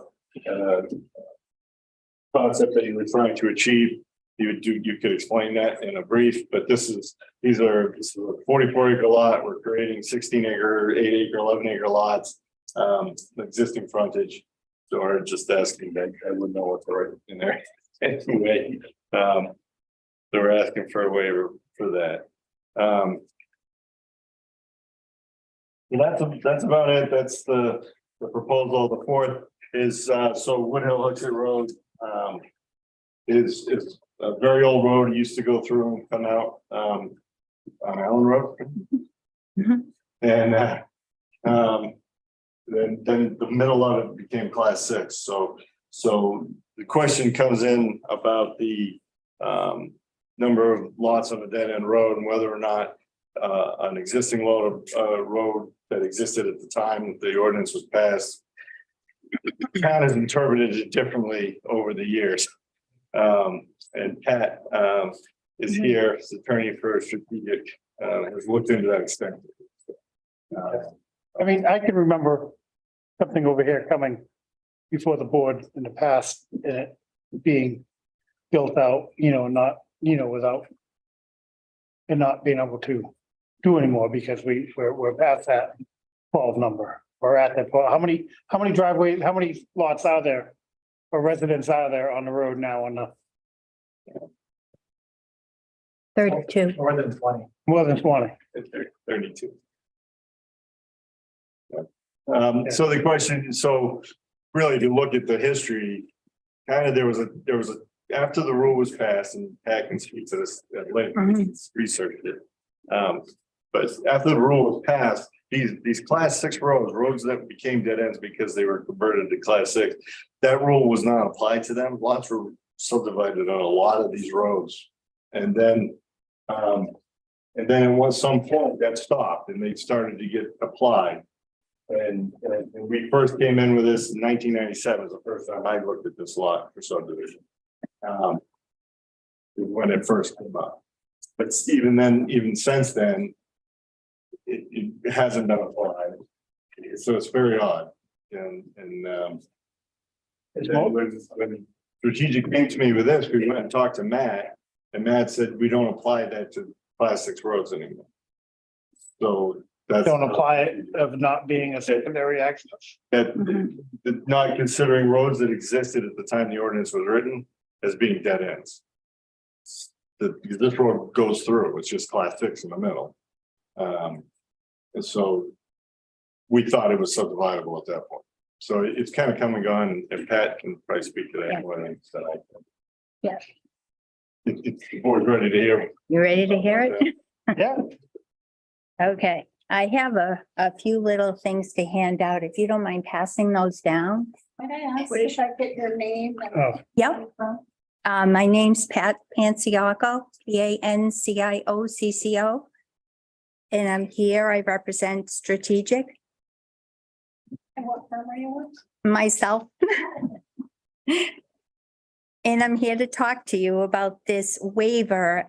It's referenced in both of the staff reports as something to be addressed. It's from section 3.02P of your subdivision regulations.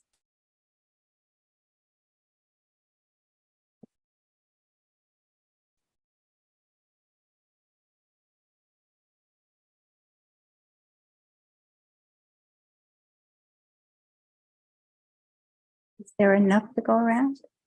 I think I have 8 copies of them. Yeah, we got it. okay, great. Okay. So with Carrie's help, and I have to say Carrie's been very helpful, helping me research where this restriction comes from. It was adopted in July of 1979. And what it said was any road servicing more than 12 residences shall have an approved secondary means of egress. The secondary egress may, at the discretion of the Bow Planning Board, be parallel to the primary egress to accommodate safety vehicles. Our contention is that this was intended to apply to new roads that are created by a subdivision, not existing roads. As you know, you probably deal with existing roads all the time. And 9 times out of 10, they do not comply with the new requirements that you would impose for a new road in a new subdivision. So during the last couple of weeks, we researched the origins, July of 1979. And the reason I asked Carrie to go way back and actually before was to try to understand better what the board was trying to accomplish when they adopted this particular restriction. And we didn't find a whole lot on that, unfortunately. So we only have the language in that particular regulation. It was renumbered, but the language stays the same. Ironically, the term road is not defined in the subdivision regulations or the zoning ordinance that I could find. Street is, but not road. So knowing that it was adopted in 1979, what I did is I went back and I pulled all the subdivision plans along Wood Hill Hooksett Road from the Registry of Deeds. And you have those attached to the color sheet that has the tax map on top. If you look at that, you can see that some of the areas that are, they're kind of in a white background, but they show a date. Others do not. The ones that show the dates were all approved after this regulation was adopted. The colored ones, blue, green, purple, and orange, and they're highlighted, they're in chronological order for you to look at if you so chose. Those were approved before this restriction was adopted. So as you can see, there was 18 lots approved at the time this restriction was adopted by the board. And after that, another 14 came along. But they nonetheless were approved. The plans are here in this package, and they were signed by the board and recorded. Looking at the top sheet, though, you can see the green triangle and the purple triangle. Those are at the end of the road, even beyond the strategic property. So the wording of the restriction, I understand it to be for emergency vehicle access. But this is an existing road, and it was built or laid out or whatever way it was created well before that restriction was adopted. So what this shows us, in my opinion, is that the pre-existing lots were there and lots kept getting approved after that, above and beyond the 12 by the board. And it infers to me that the board knew it didn't apply to an existing older road. In 1997, and I do need to go into this a little bit, Mr. Day, the former owner of this property, came to the board, as Tim mentioned, and he proposed a 12-lot subdivision on what's shown as Lot 43 on this plan, the same land that pretty much that Tim has on his plan. That got denied because of this restriction, the 12-lot limitation, out of nowhere, despite all the other lots that had already been approved without it being applied. And Mr. Day did not subdivide after that, although if you look at the waiver, and I sent that over to you a couple of days ago on page 2. That is a listing of all the plans that were approved that are in your packet. There was 2 other plans approved on this road that created additional lots that didn't have this restriction applied. I don't know if it was the 12 lots or whether these others were minor. I do know what happened with the one in 2004, but there was even another one in 2013. So we're here tonight to request that the board, under the terms of the waiver that I submitted to you, and that's pursuant to 674-36 parentheses N, that statute, as well as section 11.00 of your regulations, that the board either confirm this limitation does not apply to Wood Hill Hooksett Road because it's an existing road, or that a waiver is in order because there really is no way to remedy and provide a second means of egress, because at the end of this road, it's all town conservation land for the most part. As far as it not applying, we say the road predates the adoption of the regulation. It would be retrospective. It's like applying a new law to an old matter. The chronological history of the approvals granted along the road suggests that the board knew it didn't apply.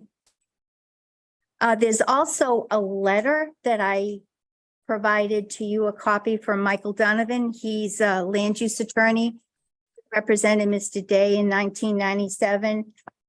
He gave a very sound rationale for why it didn't apply. What he said was, first, the road meant a new road. Land use restrictions are strictly construed because they impact property rights, which are fundamental rights protected by the Constitution. And in New Hampshire, those are heightened. I'm adding that existing roads in this town are controlled by the Board of Selectmen. They're really not something that the planning board has to worry about because they exist. And the board had been approving lots well beyond the number of 12 for many years. From another viewpoint, the road is technically a through road because it does have the Class 6 road that connects the two ends. The other end of Wood Hill Hooksett Road has 16 lots on it, accessed from Allen Road, which is above 12. And although it's navigable most times of the year, I don't think the town maintains the Class 6 road because it's not allowed to by statute. So for that reason, we don't think it applies. But we have to ask you, it's in the staff report and the recommendations from Central New Hampshire, that this needs to be addressed. As to the secondary access, under the waiver test, it requires us show strict conformity would be an undue hardship to the applicant because the road is existing and there really is no other practical way to provide a secondary access here. The waiver would properly carry out the spirit and intent of the regulations and not be contrary. We are willing to look at doing sprinklers in the dwelling units when they're built to provide an extra measure of fire protection, even though they're not required in single-family homes. But there really is no other way that a secondary access can be provided here. And a landowner shouldn't lose their reasonable use of their land because they can't meet the strict letter of a subdivision regulation due to the condition of the land as it exists today. So with that said, we're well aware there was a condition imposed in 2004 when there was one lot broken off from lot 43 for a single applicant. We're aware of that condition. There's two ways to solve that. We understand that's our problem to solve.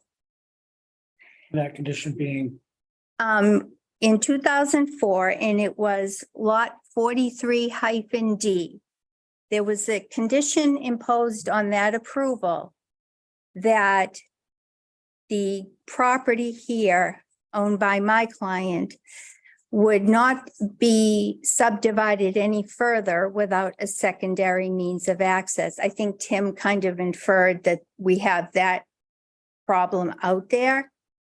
At the time, the landowners agreed to it because Mrs. Jennings was quite old and Mr. Day really needed the money. I don't know if he needed it for her care or what the deal was, but he agreed to the condition. He did sign the plan, and it is on plan 171. It's the second to last one. 171161. Yes, it is, 2004. And we realize that's our problem to resolve unless the application can be reopened. But that presents its own dilemma. And we would like to request a waiver of this requirement or that you confirm it doesn't apply, subject to us bearing the burden of dealing with the past snafu in 2004 when it was applied to this plan and there was a restriction imposed on this property that should never have been imposed on it. So I'll answer any questions you may have. That's an awful lot of stuff to end on your lap all at once. A lot of stuff. It is. There's a lot of Should paper. have probably stopped you because a few of them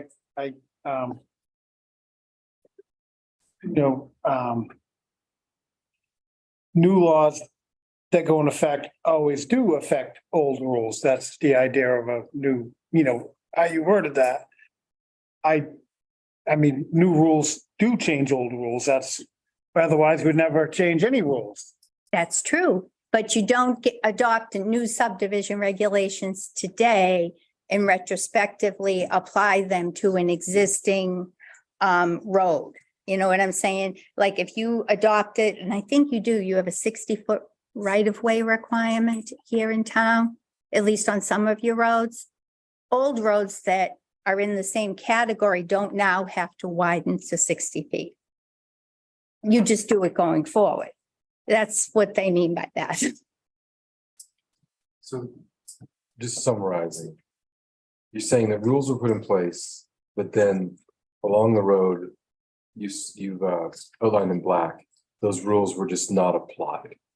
I don't know, sir, whether they were not applied or whether the board assumed they didn't apply. Okay, Or they could have been waived. I did not pull the files to look into that. but then in 2004, the then owner of lot 43, when they split off 43G, agreed to not further split up lot 43. The board conditioned for it. And that was not an appropriate condition to impose on the land at the time. Because there was, at the time, though, nobody had done the research to pull out how this really had been applied in the past, which is technically an administrative loss on your regulations. That means you apply it in a certain way over time, and it takes a legislative act to change it. And this is a lot to digest, as I said. We're saying it doesn't apply because this is an existing town road with 32 lots on it already. So if we have a, safety, as everybody keeps wanting to make everybody safer in today's society. Mhm. If that, we find that there's an issue someplace, but if it was let go, we can never fix that issue. I'm not sure I understand your question. If somebody made a mistake. If somebody made a mistake earlier, whatever, we have a road, this road that, Yep. when we have other roads in town that, aren't through roads anymore. They used to be, but, and I'm sure we have some others. Yep. And the worst part is when we keep the same name at both ends. That we can't apply, new safety rules to these because they were done beforehand. They were, your grandfathered in, so safety isn't a factor in them. I didn't say that, but Well, I guess that's what I'm trying to figure out. No. Yes. no, if, Well, that's, my understanding of the limiting the number in the second egress is a matter of safety of, is that. And I kind of wonder why it's okay if we have 6 houses that can't get it, we can't get the fire truck too, but it's not okay if we have 13. That's a different discussion. But these are the rules that were brought up for safety stakes, that I don't, this became a different road when the middle of it was taken out of use. it did. I wouldn't say it's just, it is still a class 6 road, but it's not a passable, Well, not in the winter anyways. I don't think it's plowed, but I know that a couple of people have told me they drive the full length of the road the rest of the year. I don't know. Four-wheel. Maybe, Yeah. yeah, I don't know. When I had a Jeep, I made it from one end of Branch London Turnpike to the other, but Yeah. Pretty rocky. yeah. Well, I hear what you're saying, and you most certainly can, you're not in charge of correcting this road, though. The selectmen are in charge of this road. But if it's class 6, you mean the class 6 portion? Any of it, the class 5, that's Well, the class 6 is, as you know, not town maintained. right. It's a really, unique situation. I don't, all I can do is tell you what we found. And the two options are to recognize, as I think several other boards presumably did, that it didn't apply to an existing road. Your design regulations apply to new roads. I'm sure you don't approve new roads with more than 12 lots on them without a secondary access. So absolutely, they apply going forward. But it's very difficult to go back and apply new road design criteria to existing roads. And I'm sure you all know of roads in the town that don't need new roads. The difference of saying the road needs to be wider or, you know, the road construction is one thing. Mhm. You know, I mean, I think, you know, the number of subdivisions that you can do on a road is another. You know, these lots, you know, you can still build a house in the lot, you can still use a lot. You know, we're talking about subdividing the lots and making more lots. I don't, you know, I think that is where it changes some. I'm not a lawyer, I'm just, this is my, you know, and now in this lot, I know, you know, that was, the last time it was subdivided was, okay, this is it. You know, when it was agreed to. I'm coming at it from just a fairness perspective. Mhm. Your first point, it seems that our predecessors on this board acknowledge that there was rules that were grandfathered in because they're willing to subdivide it. But in 2004, it was a condition of the planning board, okay, this is your last go. And they proceeded and they did subdivide, which to me sort of overrides the first part of it. That at some point someone said, I'm willing to subdivide this once and I can never do it again. And I acknowledge that because I accept the condition of the planning board and I proceed with my subdivision. I get your first point. Yep. But the second point, I know in my head, I'm a Lily alternate, I can't vote, so I can talk. In my head, the second act from a fairness overrules the first very valid point. That if they had not subdivided the 2004 part and you came in here and said, look, the planning board has done 5 subdivisions after this rule changed. I don't see how we could say, well, we're the planning board that's going to stop this. But now that they've accepted that condition, I think the planning board has a place to say, well, it's not the same owner, so be it. They bought it knowing the condition that was placed in 2004. That's my thinking. Okay, And I have a response to Okay. that, but I have a question for you. okay. I hear what you're saying. So I'd like to talk to you about that. I did talk to the former owner, and just so you know, my client did not know this restriction was in this tiny, tiny print. The plan is actually in your package.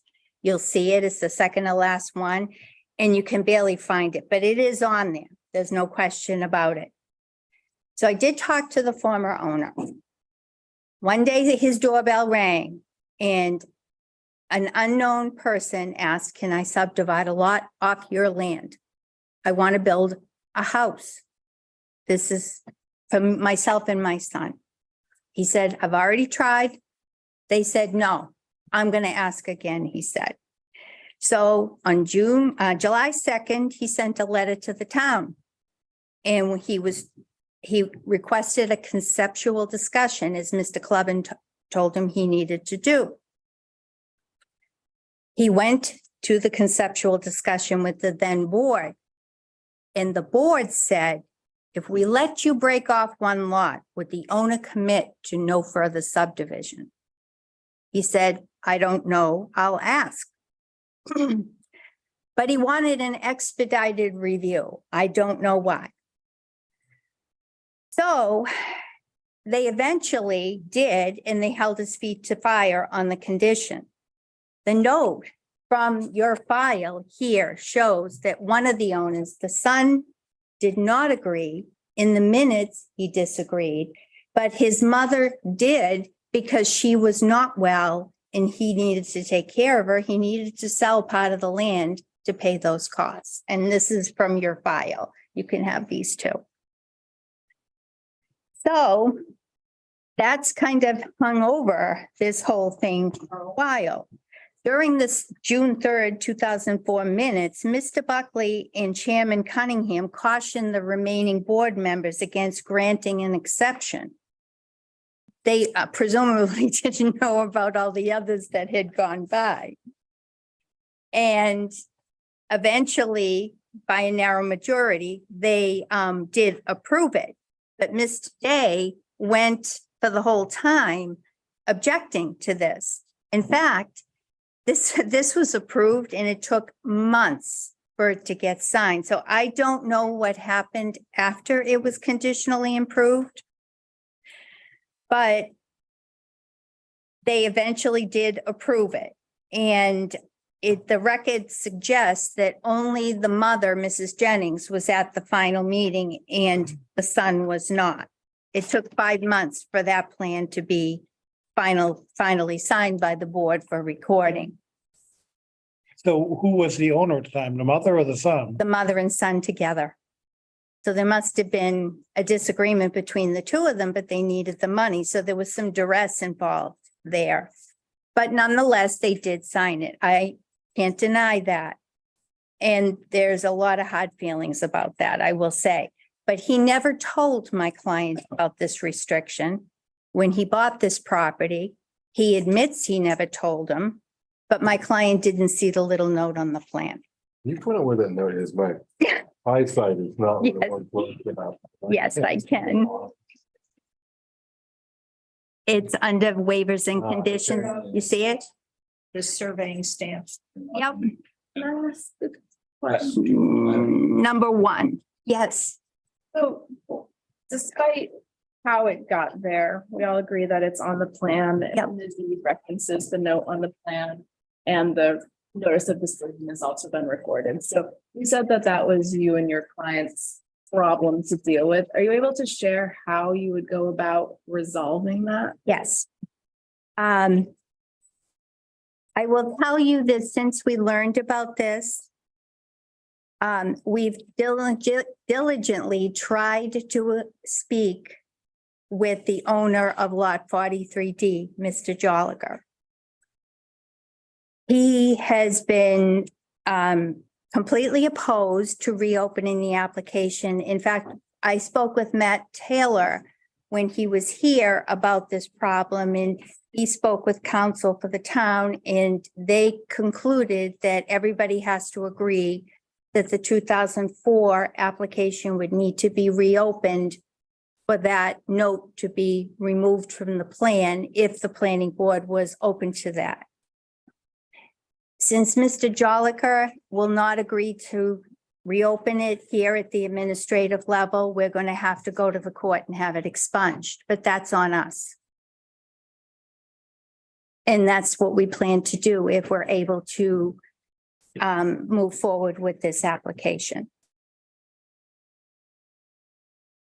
What happened in 2013? Was that another? Yes. That was another lot that was subdivided. It's 65B. The one that has McNamara Circle going through it. But that road isn't there, I don't think.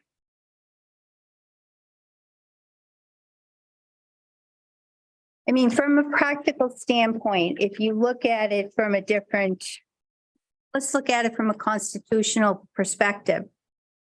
What right does anybody have to treat landowners along this road differently, allowing some to subdivide and some to not subdivide? If you, as long as they're complying with your regulations, why does only a certain number get to develop their property? What I found striking about that drawing was some of the most early lots.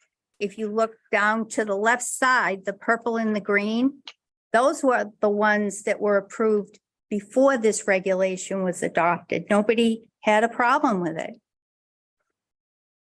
But from a constitutional perspective, differing treatment must be reasonable and rest upon a ground of difference, having a fair and substantial nexus to the objective of the legislation. Look at the number of plans that have been approved without this restriction being applied. Because it's an existing road and it's not a new road that you're approving to your design criteria. Something we discussed in the Constitution tonight, but my question. As a planning board, how do we have the ability to approve this? If on the plan in very small print, it says no dice, no subdividing anymore. Do we actually like, from just a planning board power standpoint, do we have that ability? Yes, you do. I think it would have, if you did, I think it would have to be conditioned on them resolving that. That's exactly right. It's a condition of approval. And that's us to subdivide, ours to resolve.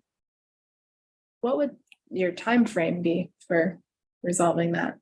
We would, if we had a conditional approval, we would pursue that right away. We would ask again to. I mean, that's still us approving it and then saying, well, you have to go find a judge to expunge it. Technically, it's a private restriction. It's not something that I guess it's on the plan. Yes, I mean, it's on the plan. It's agreed to, it's on. It's on the plan and the notice of decision is recorded as well. And I think you have to come to your own. I mean, I guess like, like Kip said, it's the argument that it was used to be a through road and it's not a new road. That is, very good argument, but you can subdivide it, well, but you can't do it again. And it's agreed to, at that point, they should have said, we're not gonna sell this guy this one lot and not put this covenants on our one bigger lot, which didn't, It's a tricky mess. I get that argument, but then it was further allowed by doing another subdivision, subdivided in 2013 is what I'm also getting. a different lot. I understand, Well, I but think, still you put additional houses in excess of what was already in the it'd be interesting to see what the safety. approval So- was. I mean, whatever the reason that it's put on there, I mean, if my neighbor sells me his 12-acre lot that he doesn't want anything developed on, and I put covenants on that saying that I won't develop on that and do that, and 30 years down the road, when I'm dead and my kids own it, they say, well, he didn't really mean that. It's a difference between a covenant and a condition of approval.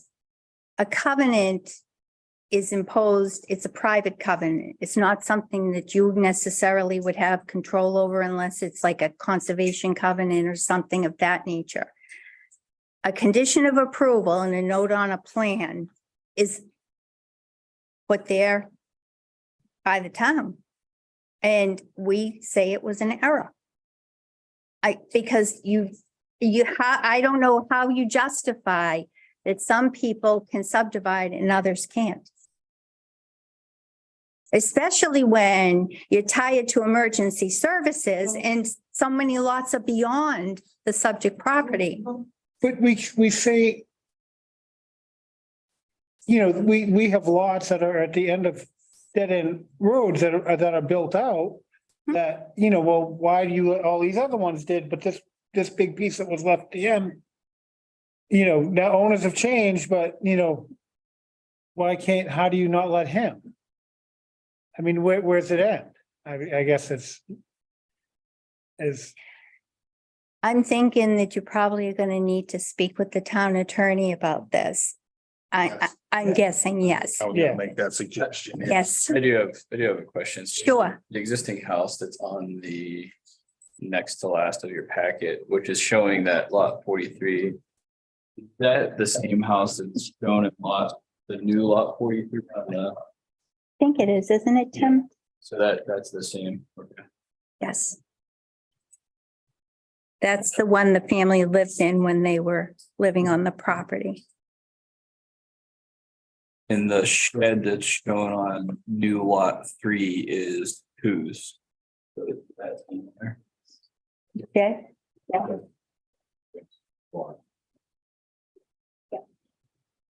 Okay, It is messy though, we should hear from the public, so. and I'm sure. Yeah. Yeah. Yeah, I get that first, right? We do. Yeah, the thing is. That's. Okay. So unless you have questions for me, I will step down and We still need to open the public. Huh? The public hearing. Yeah, do you usually accept it first? Thanks. Matt? Yeah, normally we do, but I mean, the question, we have a question, how are we gonna accept it?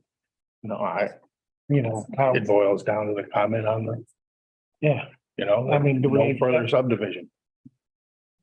If they can resolve it. Hmm. Well, yeah. Resolve it. And then I think, yeah, what, Matt, you there? Comments? Yep, I'm here. My mouse gets frozen. Anyway, yes, so I mean, I think you guys are kind of hitting on all the I major. didn't know he was here. On the one hand, as the applicant is saying, hey, requesting a waiver for this, I mean, any waiver is a waiver, but at Right, the end of the day, as has been described, it's at the registry and recorded, and I think that's the key question is how do you undo that part right there?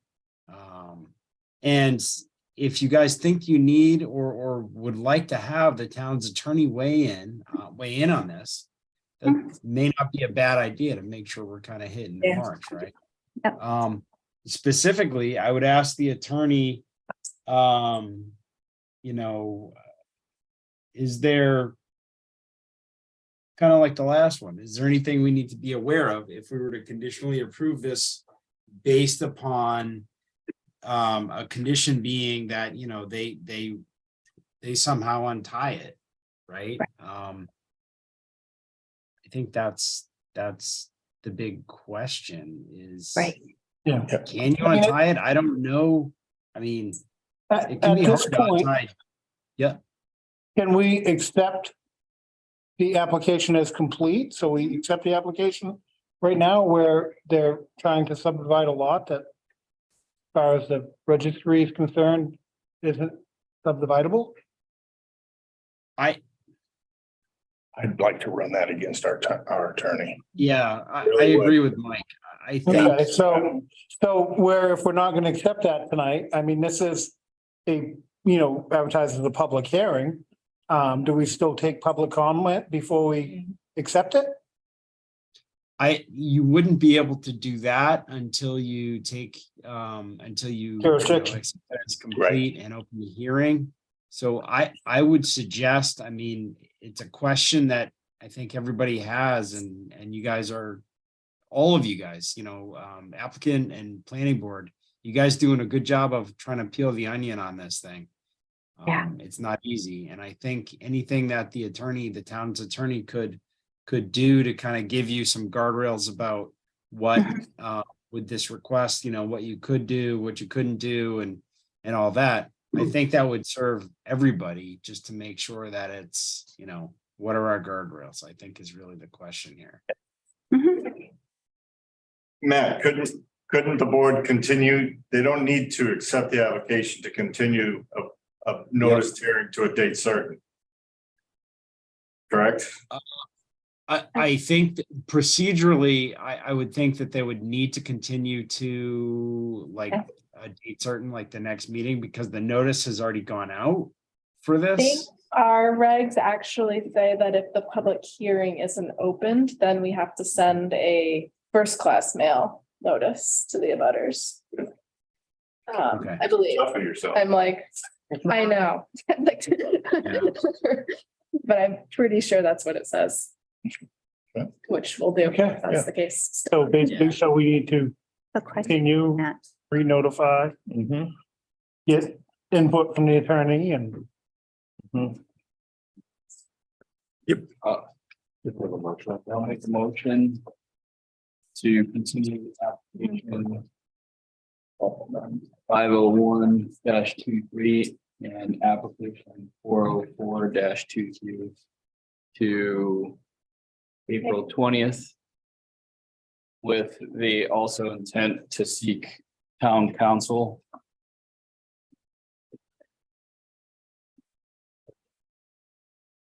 All those, Who said that? Mike. all those in favor? Aye. Opposed? Thank you for listening. See you next month. I will send you these in electronic tomorrow. Thank you to all the public that get to sit through this whole meeting. Thank you. All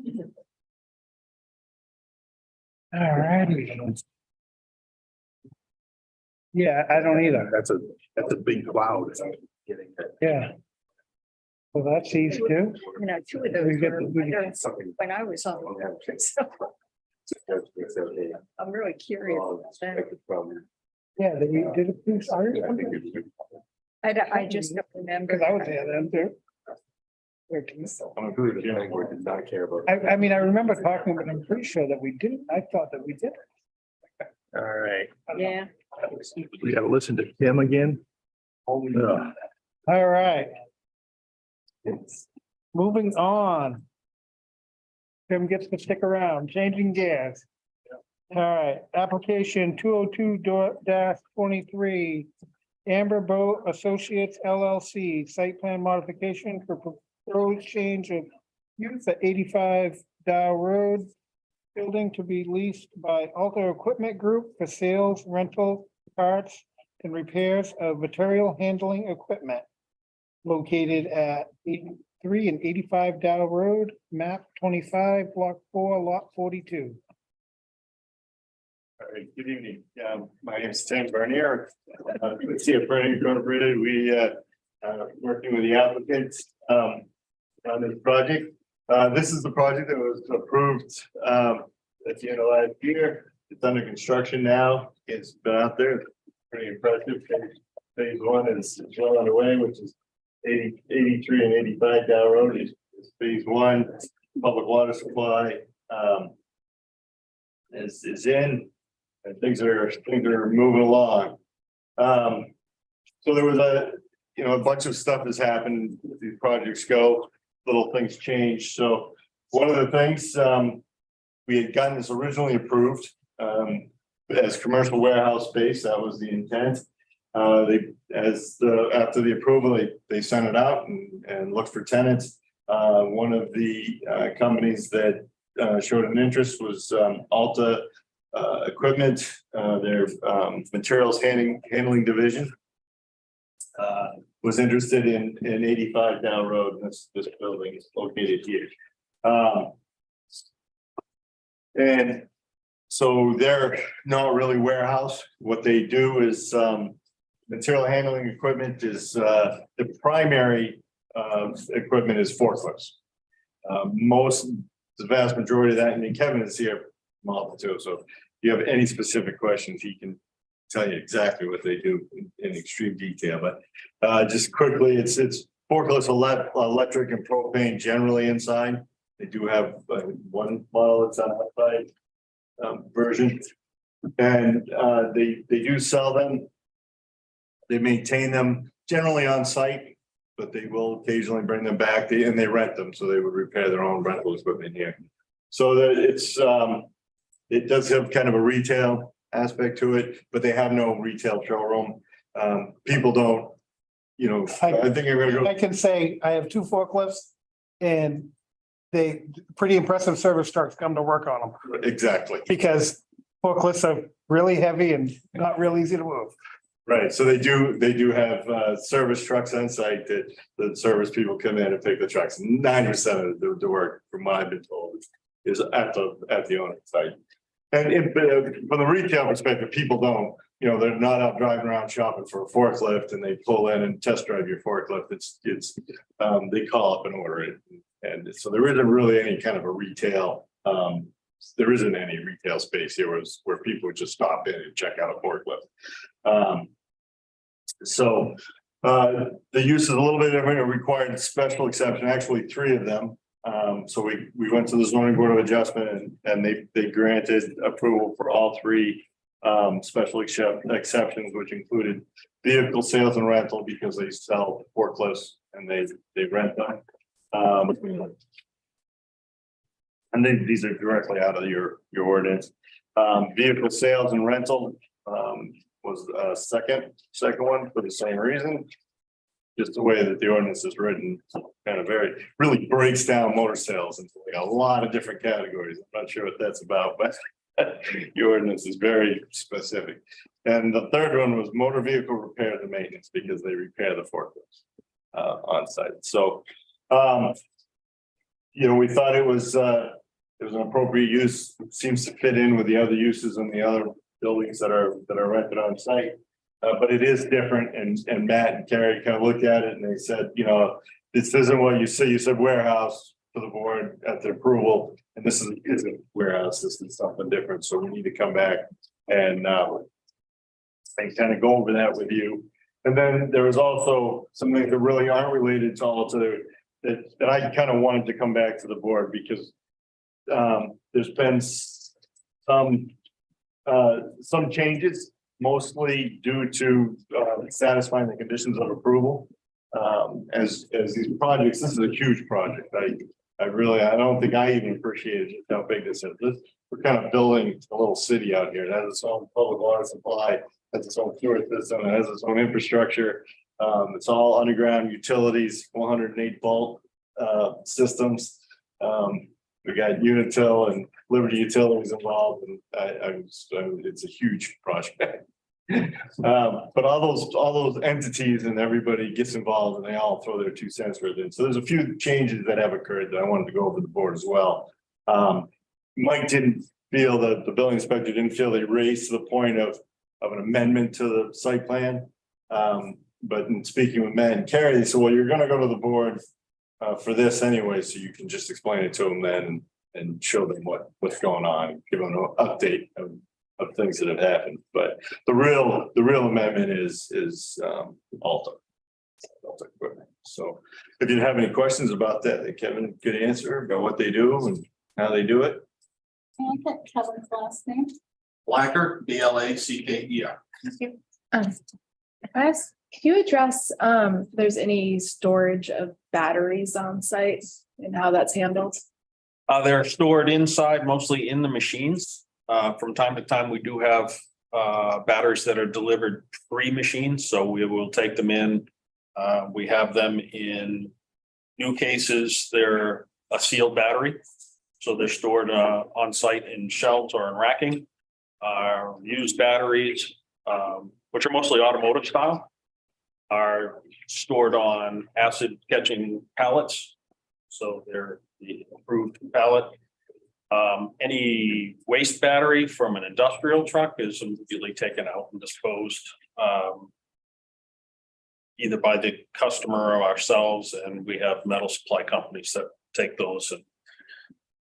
And we do the acid and battery counts every year and supply those for the government agencies as well. So we track everything that's on site and file that on an annual basis as well.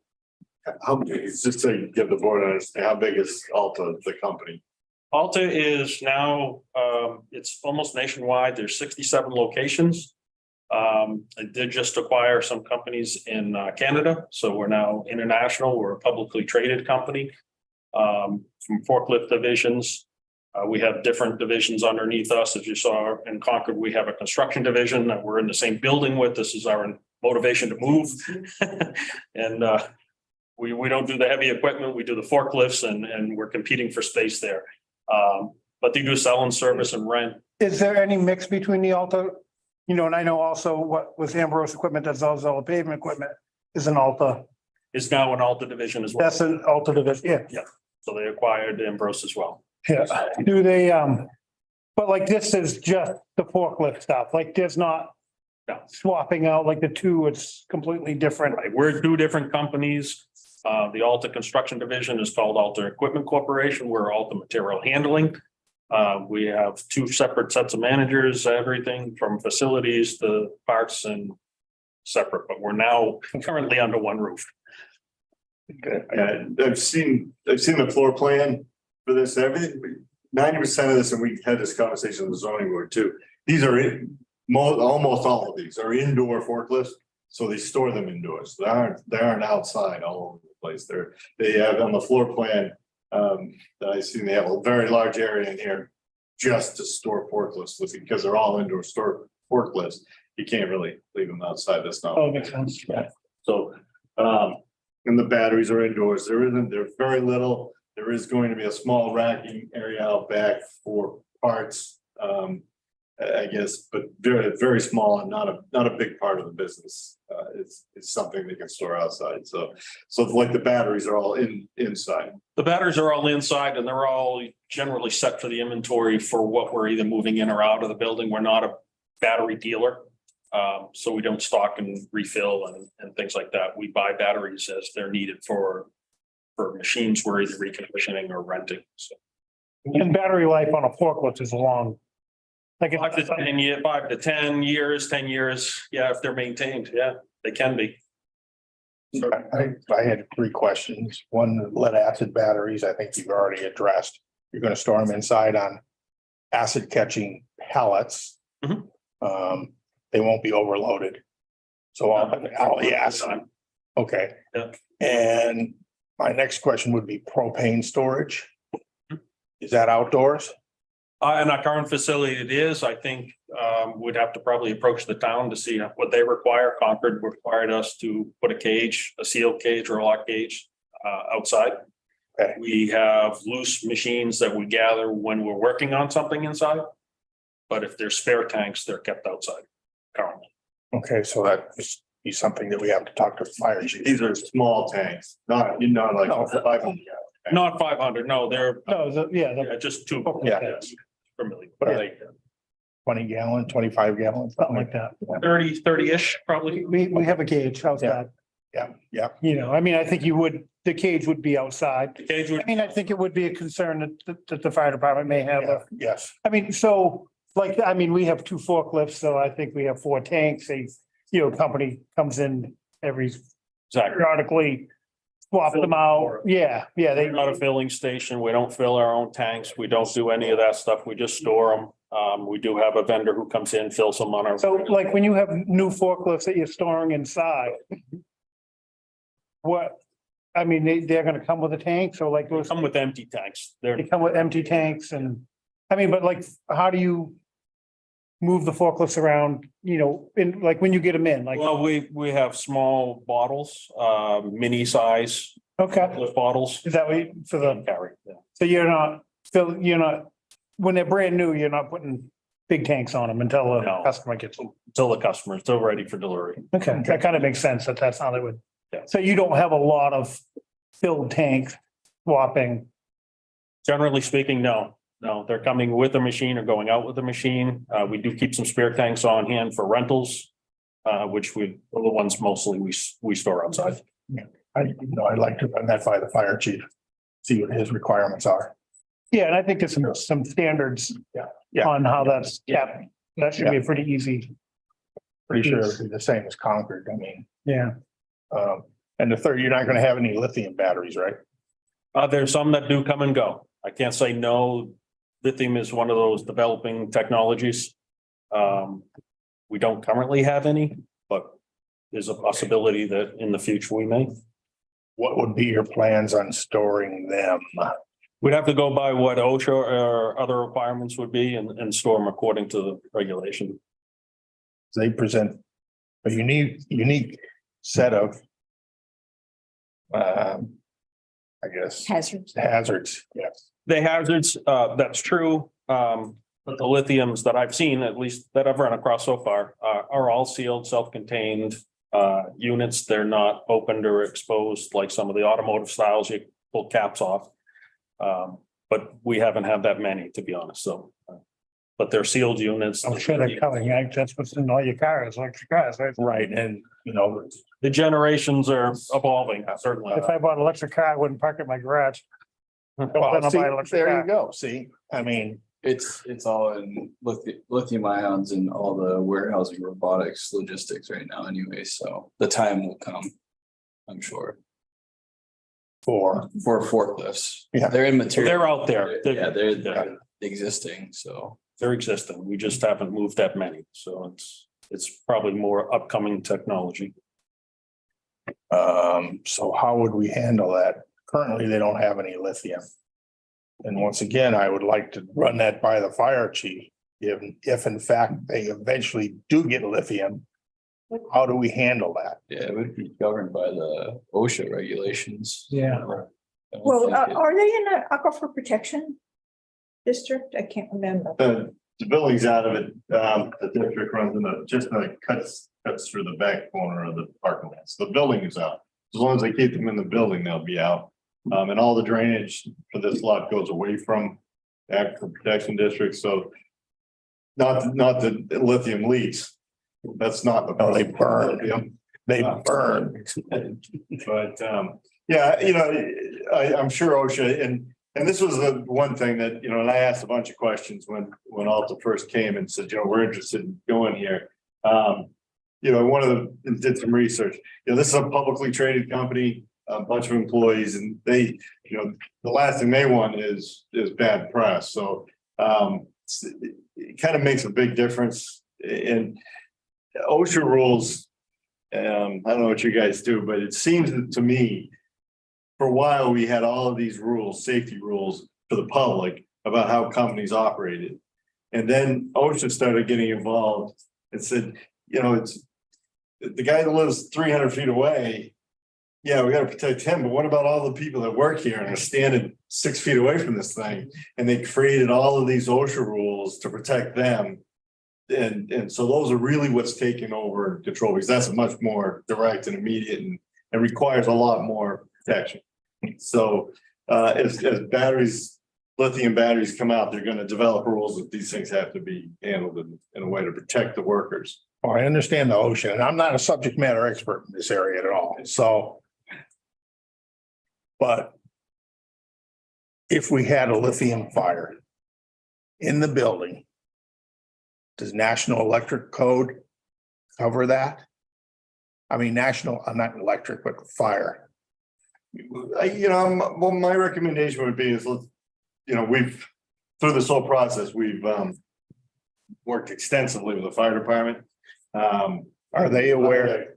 Is the fire department aware of change of use? We'll have that conversation with them for sure. They are aware of this. I don't think we had a lengthy conversation with them about it, but He must have got bucks or They something. were definitely notified, yeah. Okay. we'll talk to them about the batteries and get their feedback, and there's gonna be you know, this, we can talk about this, but all these buildings are sprinkled. It's a pressurized system. So if there is a fire in the building, this has got one of the most advanced fire suppression systems I've worked with. It's an enormous amount of money, so I think they're pretty safe as things go. But we definitely, I think the fire department needs to know, so that if there is a fire alarm that goes off, I think that they should know what they're getting into. Well, you'll have to post the building, right? Are there lithium batteries in the building, that kind of thing? And you'll have inside this building that we're driving up to in our fire truck. So I think Alta, that should be set up between the fire department and Alta. You know, because we can't sit here and think of everything that's gonna come along. So hopefully that dialogue between the fire department and every business I realize that. is. I'm just thinking of the hazards. I have a question regarding the number of employees at the site. Increasing from what previous, because it looks like the number of parking spaces increased. Yeah, no, the number is the same. They did request that we maximize or get a little bit more. 19 parking spaces. It really wasn't enough, because they park the maintenance trucks. Somebody comes in, parks the car, gets in the maintenance truck, drives away, but at that point you need 2 parking spaces. So, there was. Yeah, I mean, they all went up. More parking for that. But yeah, so we're kind of, we have a limit on the number of employees on the entire site anyway. It's fixed with the on-site septic and the public water supply. So the number of employees didn't really change. It's just the need for additional. The transit, The transit. service man, so. You'd be taking the whole building, right? This case.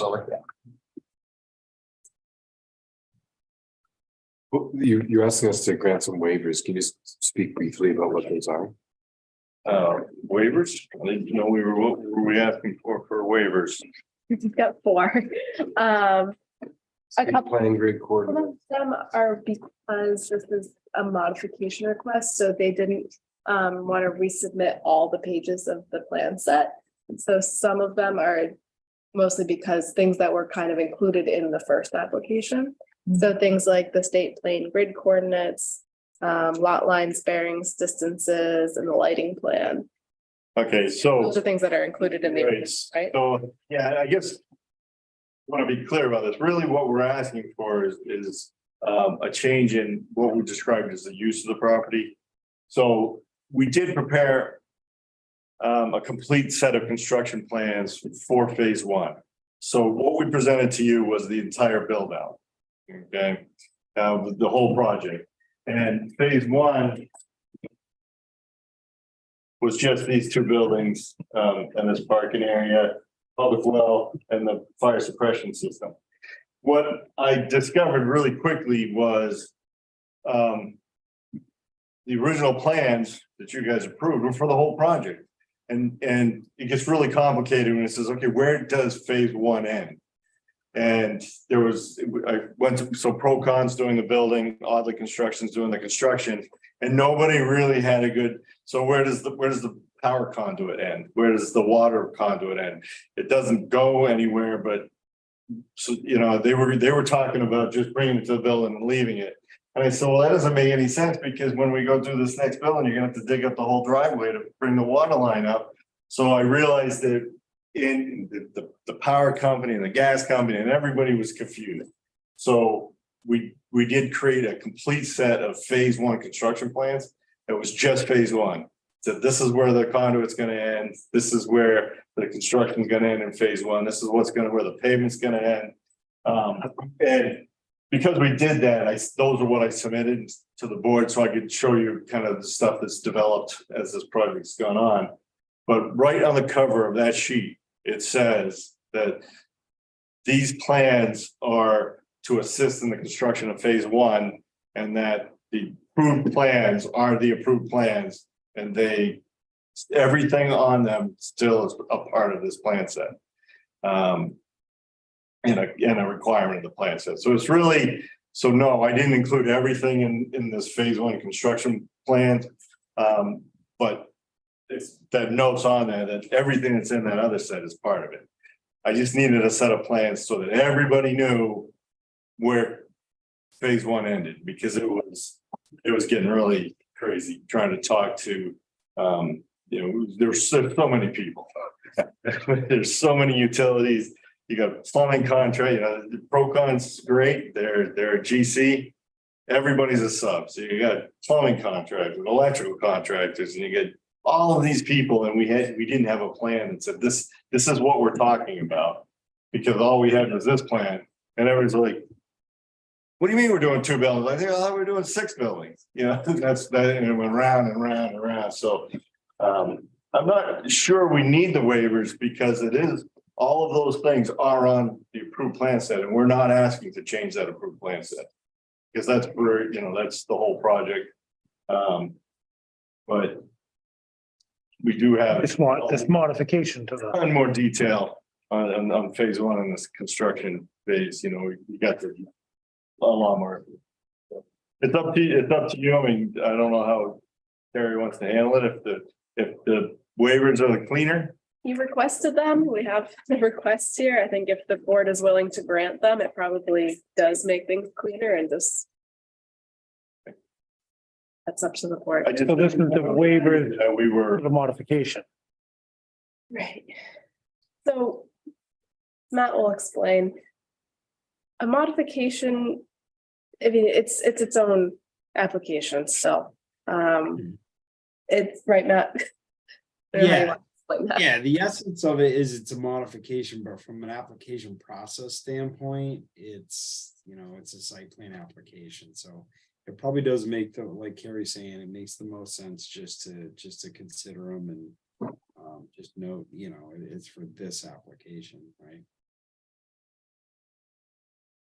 So it doesn't change anything on the what we've previously approved in the whole site plan, except for The change in use. the actual change in use. Yeah, Right, so I guess a good point is I wouldn't want somebody to think that if the board weighs a lighting plan. That all of the lighting that was approved in the original approval is somehow no longer necessary. Right. See what I'm saying? I want to make sure that. No, Yeah. We're no, waiving it in the modification plan only, Mhm. not. right, I just somehow make that really clear. That's why I put that big note on the cover sheet that, you know, this is just kind of a subset of the actual plan. And Right. everything, all the requirements in those plans still apply.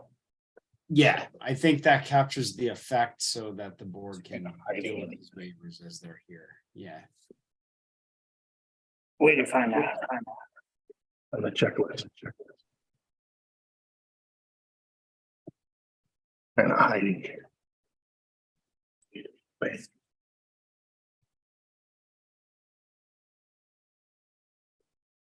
Yeah, see, technical, Betty.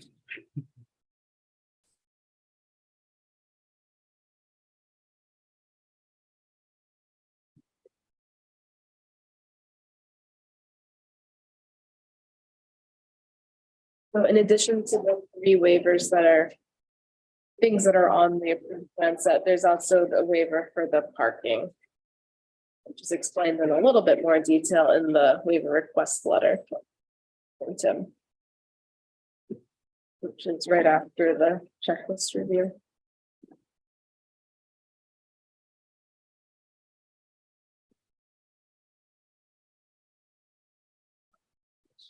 That one we need.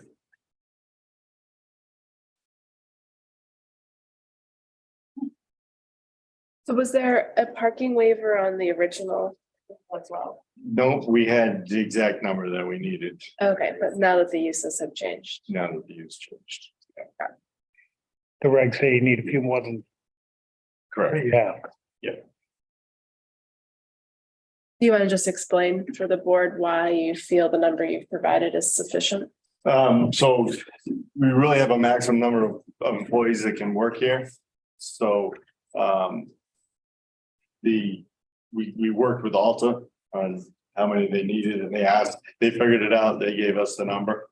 So, and that fits with how many employees they can have at the facilities, so, that's why we feel it. Everybody's looked at this, and I think if you were running the business, you would make sure you had enough parking, so I think that's. So that's one of the limitations you have with this rental space or lease space is the number of employees. Correct. And how many employees is that?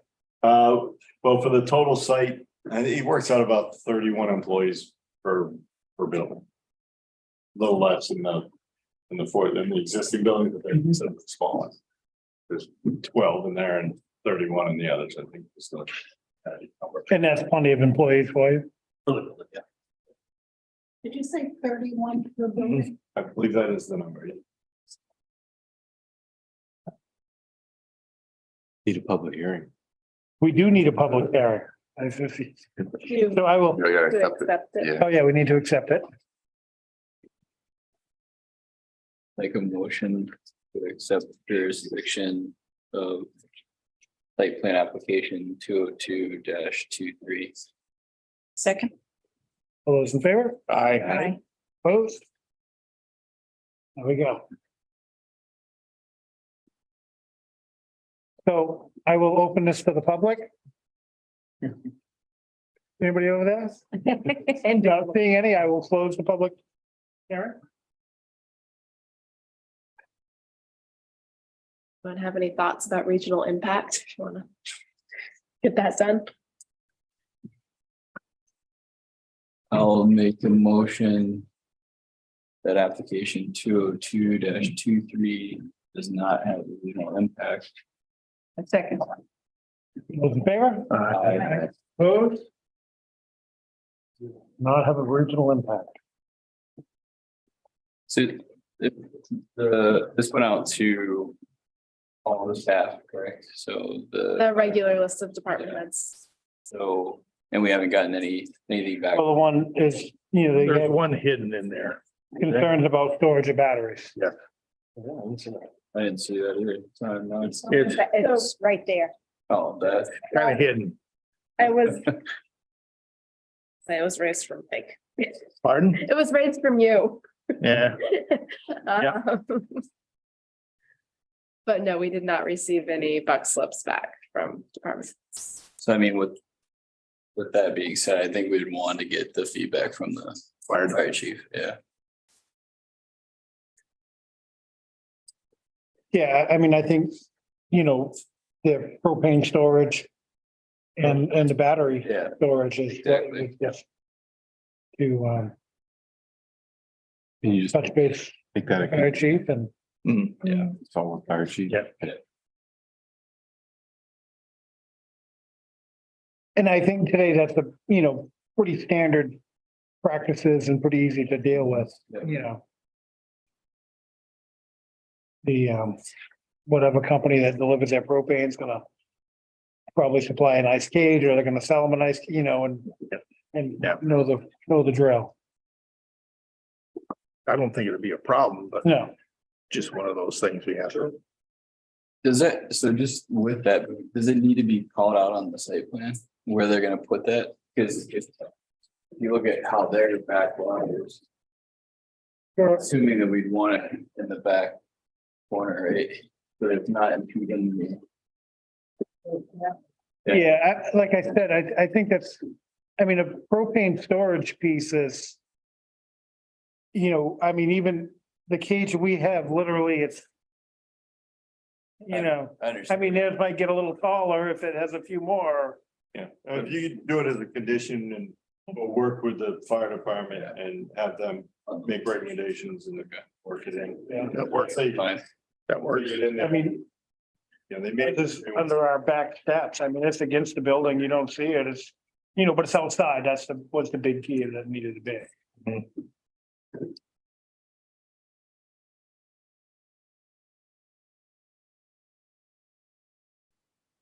The 1,000-gallon ones are further from the building. Oh, for your heat. Yeah. I'm gonna run through real quick what changes since you approved the last one. Do it quickly because I'm sure you guys are ready to get. Yeah. I think that would be helpful just to. Okay, yeah, just, so on, for 85 Dow Road, which is where Alta's gonna go, the architects. Civil always have trouble with architects. When we start these projects, I have to have architectural plans. So we get this box. So this is what it's gonna be, and we engineer the whole thing, and we get the approval, and then they go, okay, well, now we need all these doors because of codes. So there's a whole bunch of man doors all the way around the building to meet access codes now that we didn't know about before. We enlarged the parking lot to accommodate Alta requirements. The building got slightly larger, but it got larger in this direction. We just took it out of the parking, out of the pavement in the back. There was a little bit of changes on the other one. So the pavement, the impervious surface increased by 200 square feet. That was it. And our stormwater flow actually went down because our time of concentration got longer because of the longer parking lot, and just one of those little faux pas with stormwater calculations. So we're all well within our AOT permit criteria. We had originally proposed concrete walls between the overhead door access and the loading docks, which are 4 feet lower. There was nothing in there, so they decided to, and the cost of the concrete retaining wall was very high. So they're just gonna do a 3-to-1 slope and stone that slope. Instead of a concrete retaining wall, because they had the room to do that. Sometimes we don't, you literally driving the truck right up against the concrete retaining wall. So In this case, we had that ability, so we did that. The fire spread, we went through the fire suppression system. That got bigger. We had originally, were told 90,000 gallons. When the fire department, consultant recalculated it, we need 105. So we have 105,000 gallons of 2 tanks, that operate and these are dedicated solely to the sprinkler system. They go into a pump room into, the abutting building. That pump room pressurizes the system. So then, goes into a pump room, pressurizes the system. If, there's a fire in any building, the alarm goes off, the sprinklers kick on, the pump kicks on, and pump 105,000 gallons of water into that warehouse. So, it's a lot of water. So that was a change for 83 Dow Road. The architect had originally told me there was only 1 door into the building. Now there's 2. So the parking lot, actually, I had to extend the parking lot a little bit to catch the second doorway with handicapped access. So this went from 29 parking spaces to 31. Just because that had to get bigger for that. Same thing in the back, we eliminated the concrete walls. We added a leaching field in here. This is strictly for the public water supply treatment room backwash.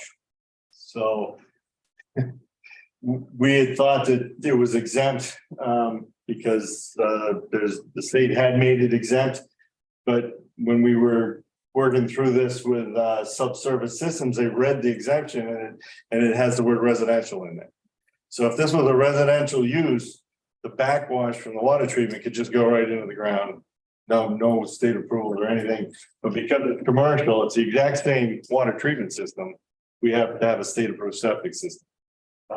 So we decided I didn't want it to go into the sanitary because it's such a small volume in sanitary and such a large volume in just water. This is water gets pumped out of the well, goes through a sand filter, and then it goes out and dumps into the septic system. So, but so I wanted to do it as a separate system. So we put that out here, and that's at the state now waiting to get approved. It's been approved at the town. So that was kind of a big change, but that just came from condition of approvals of getting the public water supply approval. That's just one of those things that got caught up. So that's pretty much it. This got a little bit smaller the way the architect designed the overhead doors. Scrunched that down. That's how come the 2 parking lots got bigger, but the loading area in the back of this building got quite a bit smaller. That's how we ended up with only 200 square feet of additional impervious surface. And then, the exception of all the little doorways all the way around and some other things. So the grading back here changed to accommodate the septic system. But yeah, so those are the big changes. Transformer locations and things we didn't know at the time when you guys approved it. Those are all set now. And how Unitil wanted to feed these so each one of these buildings is going to have its own transformer. It's going to function on a 408 volt system. So it's pulling a lot of juice. We got the public water supply system has, we got a well pump and then we have 2 booster pumps to get 60 PSI at every building. With 85 gallons per minute of peak flow. So and then we got the fire suppression pump, which is huge. And that's electric, They're all electric.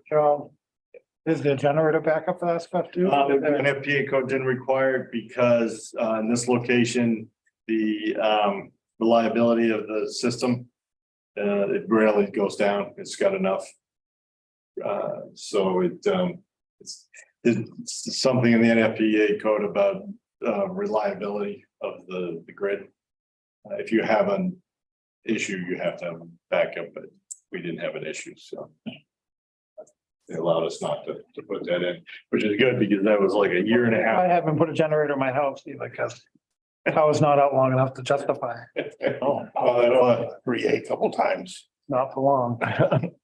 The issue was the size of the generator. Yeah, I'm sure it'd have to be Very large. It was huge. When that electric motor first kicks on, it has a huge fire. Once it's running, it's not too bad. The first, The end rush, yeah. yeah, it was huge. So that was. Demand charge is pretty high. Yeah, it's been quite a process. Getting all the subs and the contractors and the cistern storage. Okay. People involved, but that's it. If you guys haven't had a chance to get out there and check it out, you should stop by. It's quite the place. Take a ride through one of these. Anybody want to make a motion? You want to look at waivers first? Oh, waiver, sure. We need motion for those, too, right? I move that we approve the waivers of site plan regulation 5.02A and 8.02A for state plane grid coordinates. Section 8.02G for lot lines, bearings, distances. Section 8.02U for lighting plans. And Appendix A, Section D for off-street parking requirements. Second, Do we want to just note that it's for just or he's already done that enough, that it's just for the modifications. Just for this building, yeah. Right, for, Okay. sure, the waivers for the modification. All those in favor? Aye. Opposed? There's those waivers.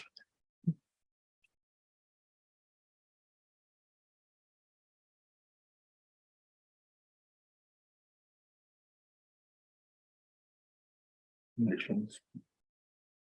The one condition you had talked about was consulting with the fire chief. Mhm. About battery and propane storage. Yes. I believe there are a few missing checklist items. we still need the NHTS septic permit. That's what, That- well, that's what you were talking about. That's for the backwash or just the regular septic? Right, yeah, but just for the backwash. The sanitary has been approved. We're just waiting on the state approval for the back. So that would just be applicable to that. The backwash. Were there others missing? Carrie, you mentioned? But I mentioned the missing checklist items. Yeah, okay, And Yep. which, what, those are, Which ones are those, Carrie? Matt listed number, stormwater control calculations. The provision for the snow storage between calculations, Mhm. and the typical elevation of the building, right? Those are the three. Matt, did you have something else? Nope, go ahead. Go ahead. Those were the three checklist items missing. I don't know if. Tim, do you want to address those at all, or would they be additional waivers? Yeah, so I guess, well, how does the board want to have it? Again, it was very difficult to understand or what. Now you're looking at this we were looking at it as an amendment to a previously approved project, where that project, everything in that project was still part of it. So I guess if a waiver is appropriate, is that? Or is it something that can be resolved with a note that says no storage calculations are as on another plan or something? Yeah, just, yeah, Correct? Yep. Correct me if I'm wrong, but we required that as part of the condition on the prior, right? So. I think so. I don't recall what the conditions were, but I think just a note referring. I over to remember that stormwater control and snow storage were definitely part of that on the prior. So if we covered it in the prior, you're not making. It would still be a condition for it's not changing that, right? Correct. The only one I can't comment on is whether we required it for the elevation view of the buildings. I don't know, I would assume that we did, but I don't recall that. I think we had those in, and I think as Tim described too, right, some of the challenges with the architects, they give him a box, right? And then he cites that on the plan, and they may have some tweaks and revisions. So, I think we got the gist of what they're gonna be showing with the previous. And I'm sure, as long as the footprint doesn't change, he's gonna be catching a lot of that with the building permit side of things too. So I think, I can absolutely get you elevation views if you want, because obviously the architecture's done now because the panels have been ordered. yeah, so, I mean, So I can get you an elevation view of the building if to put Yeah, in your might file. as well. I think if we can check the box, then let's check the box. yeah. Absolutely. And then as far as the snow storage calculations and the stormwater control calculations, are those things that would have been included in the original Those approval? were both included in the original. I think you could solve that with notes, Okay, I think at least. we can do that. Yep.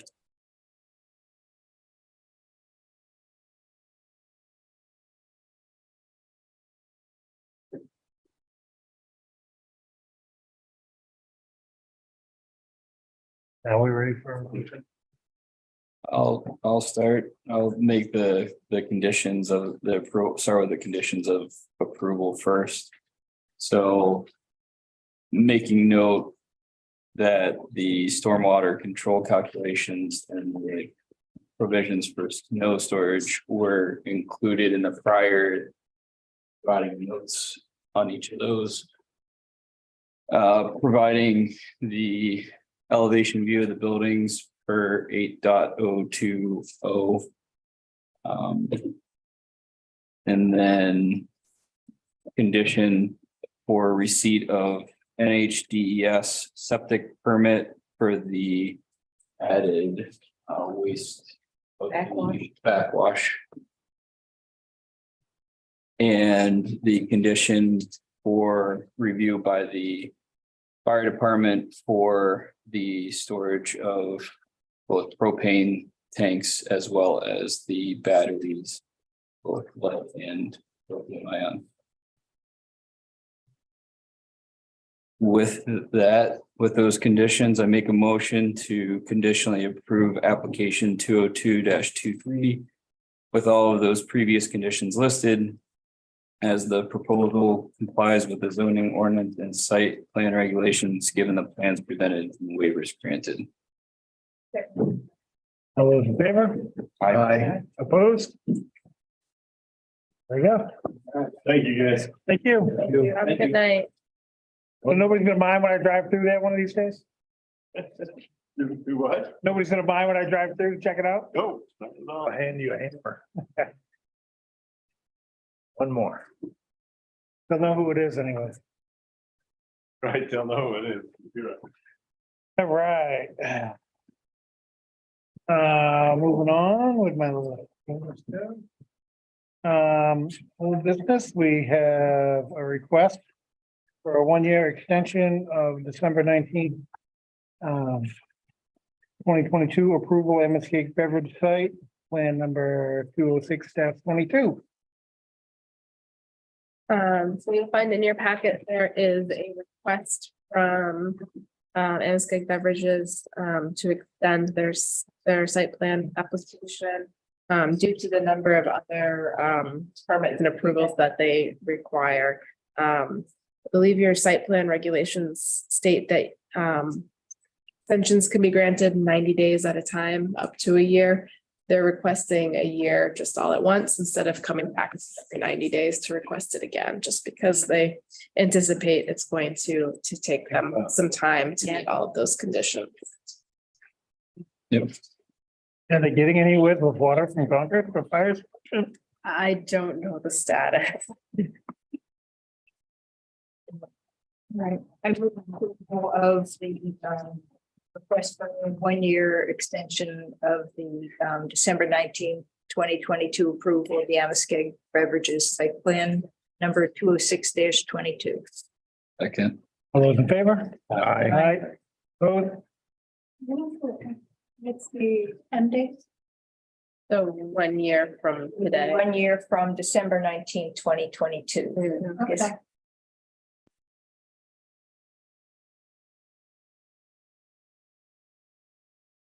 Wait, no. Wait, are we No. extending it from today? No, we're extending. Oh, it's from today. I don't think so. If you're granting a 1 year extension today, I think Yeah, 'cause Oh, it, that's right. it Okay. technically it expired, already did, yeah. yeah, Okay, so because we had to postpone the meeting, right. it expired. 23rd. So shouldn't it be, why isn't it March 19th, 2024? Because Yeah. that's when it expires. So they're asking for a year extension. That Yeah. 24. 24. Thank you. Oh, right. I'm sorry. Yeah. Should be one So it- 1 year from the date. Yeah, it's going. so it expired on Prior, not. 19th. They request their extension. That makes, Forgot I was thinking that. that does make. We got some minutes.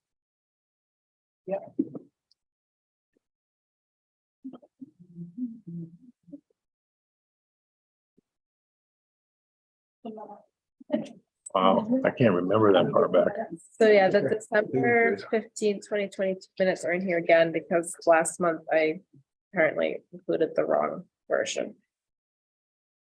So take it back. Right version. Yeah, they were trying to make, included my previous comments. Like them, I like. Well, motion to accept December 15th, 2022. Meeting minutes. Favor? Aye. Aye. Opposed? All right. 16? I'm sorry. Yes. Yes. Sandy. Sandy.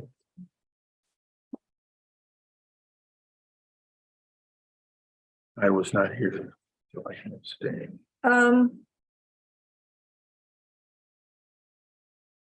A couple of things, I think on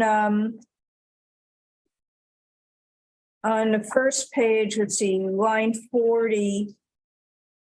Where it mentions that I said that we don't do a post inspection. Hold on a second. Okay, Yes.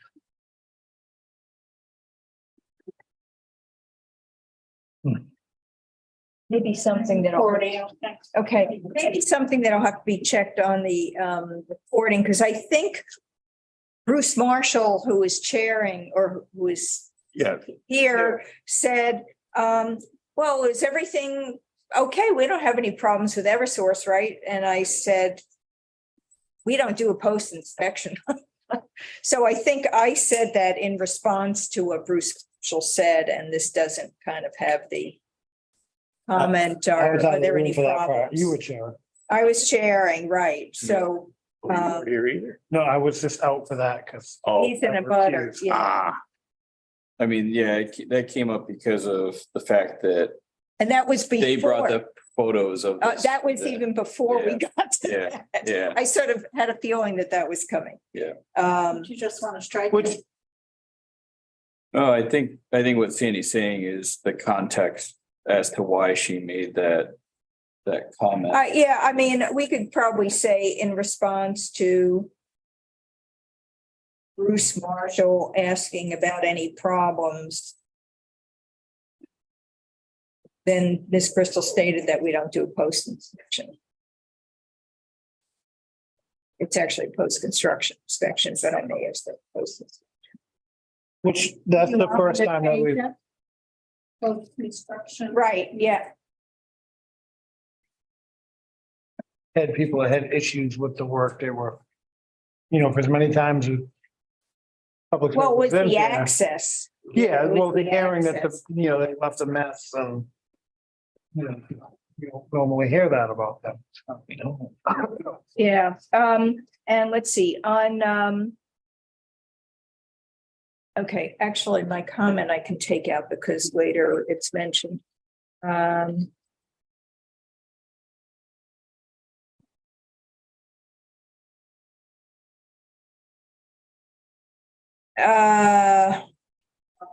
Probably going out of scenario. Okay, let's see, lines like 107, 108, page 3. They're just kind of typo things. Line 107 at the end. Take out the two TO and make the capital T.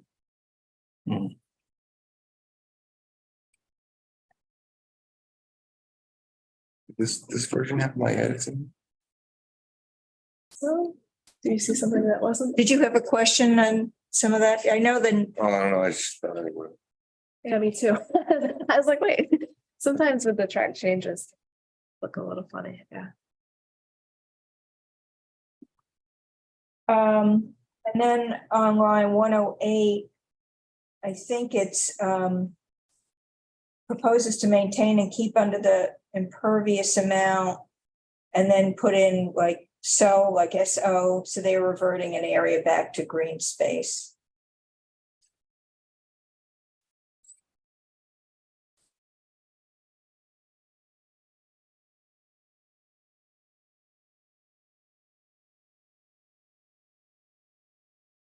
On page 6, line 275.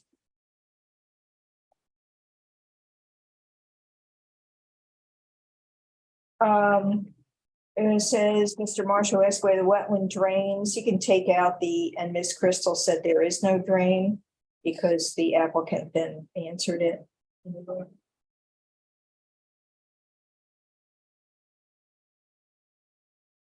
Should I say where the wetland drains were then?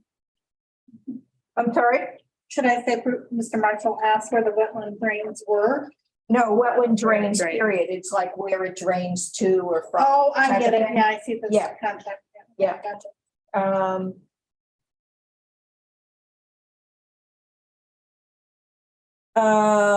Let's see, and on lines 310 and 311 and 12, One second.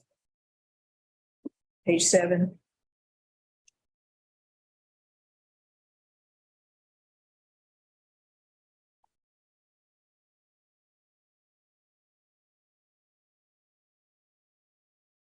I think if you have kind of things that are more things that would need like quotes and a question mark about what Mr. Marshall asked. I don't know whether you want to summarize them or just add the punctuation. I guess we Mr. Marshall asked and then quotes. Sample.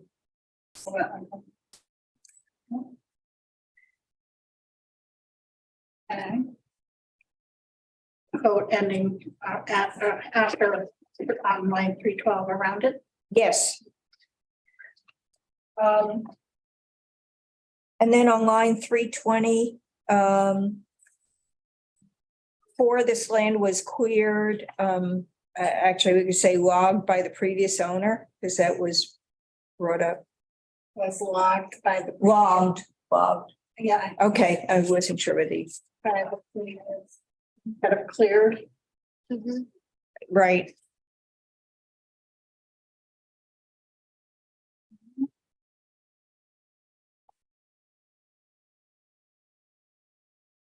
And then I think on 339 on page 8.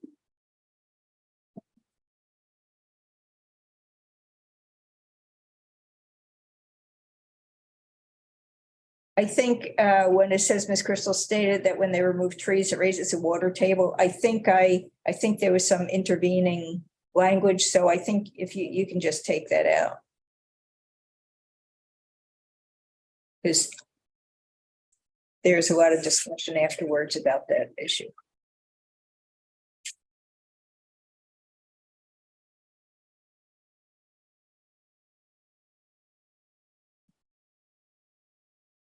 Line 371.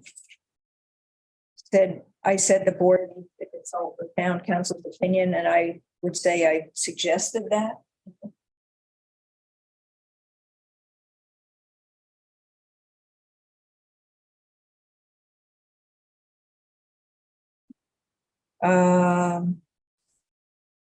And just on line 395 with the motion, just resolve to continue application.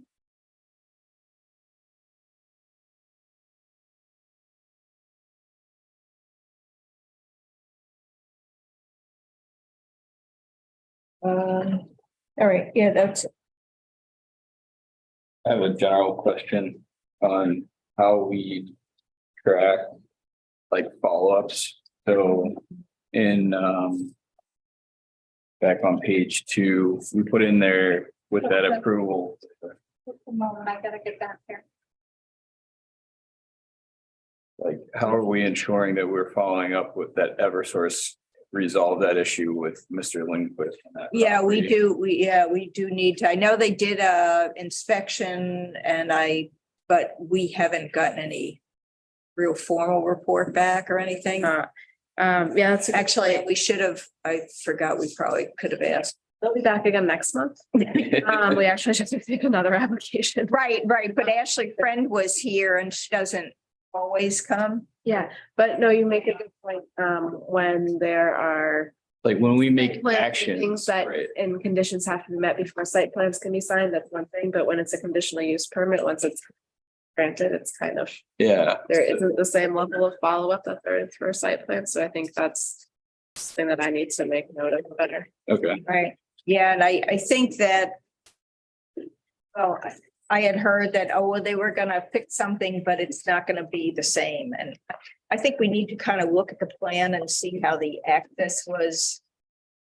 Shown, whether they were, I know they don't show all their access, but we might want to see if that was kind of identified on the plan that was approved.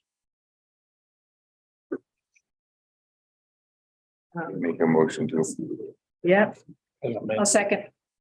Amended minutes. As amended. I didn't know I was making a motion. Oh, you didn't know you're making. You did. You did. Second, all those in favor?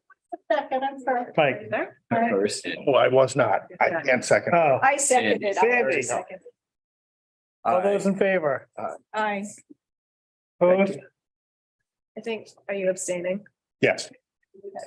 So we got one abstaining on. Yeah.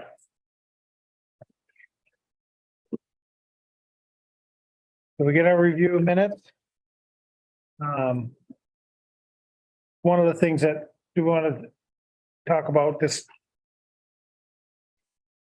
Like sandwiches that we get when we do a site walk, which, you know, the town paid for, and it's kind of it's tough for staff, especially having less. I mean, do we need a sandwich when we get back from a site walk, or can we plan to grab a bite a little earlier before the meeting?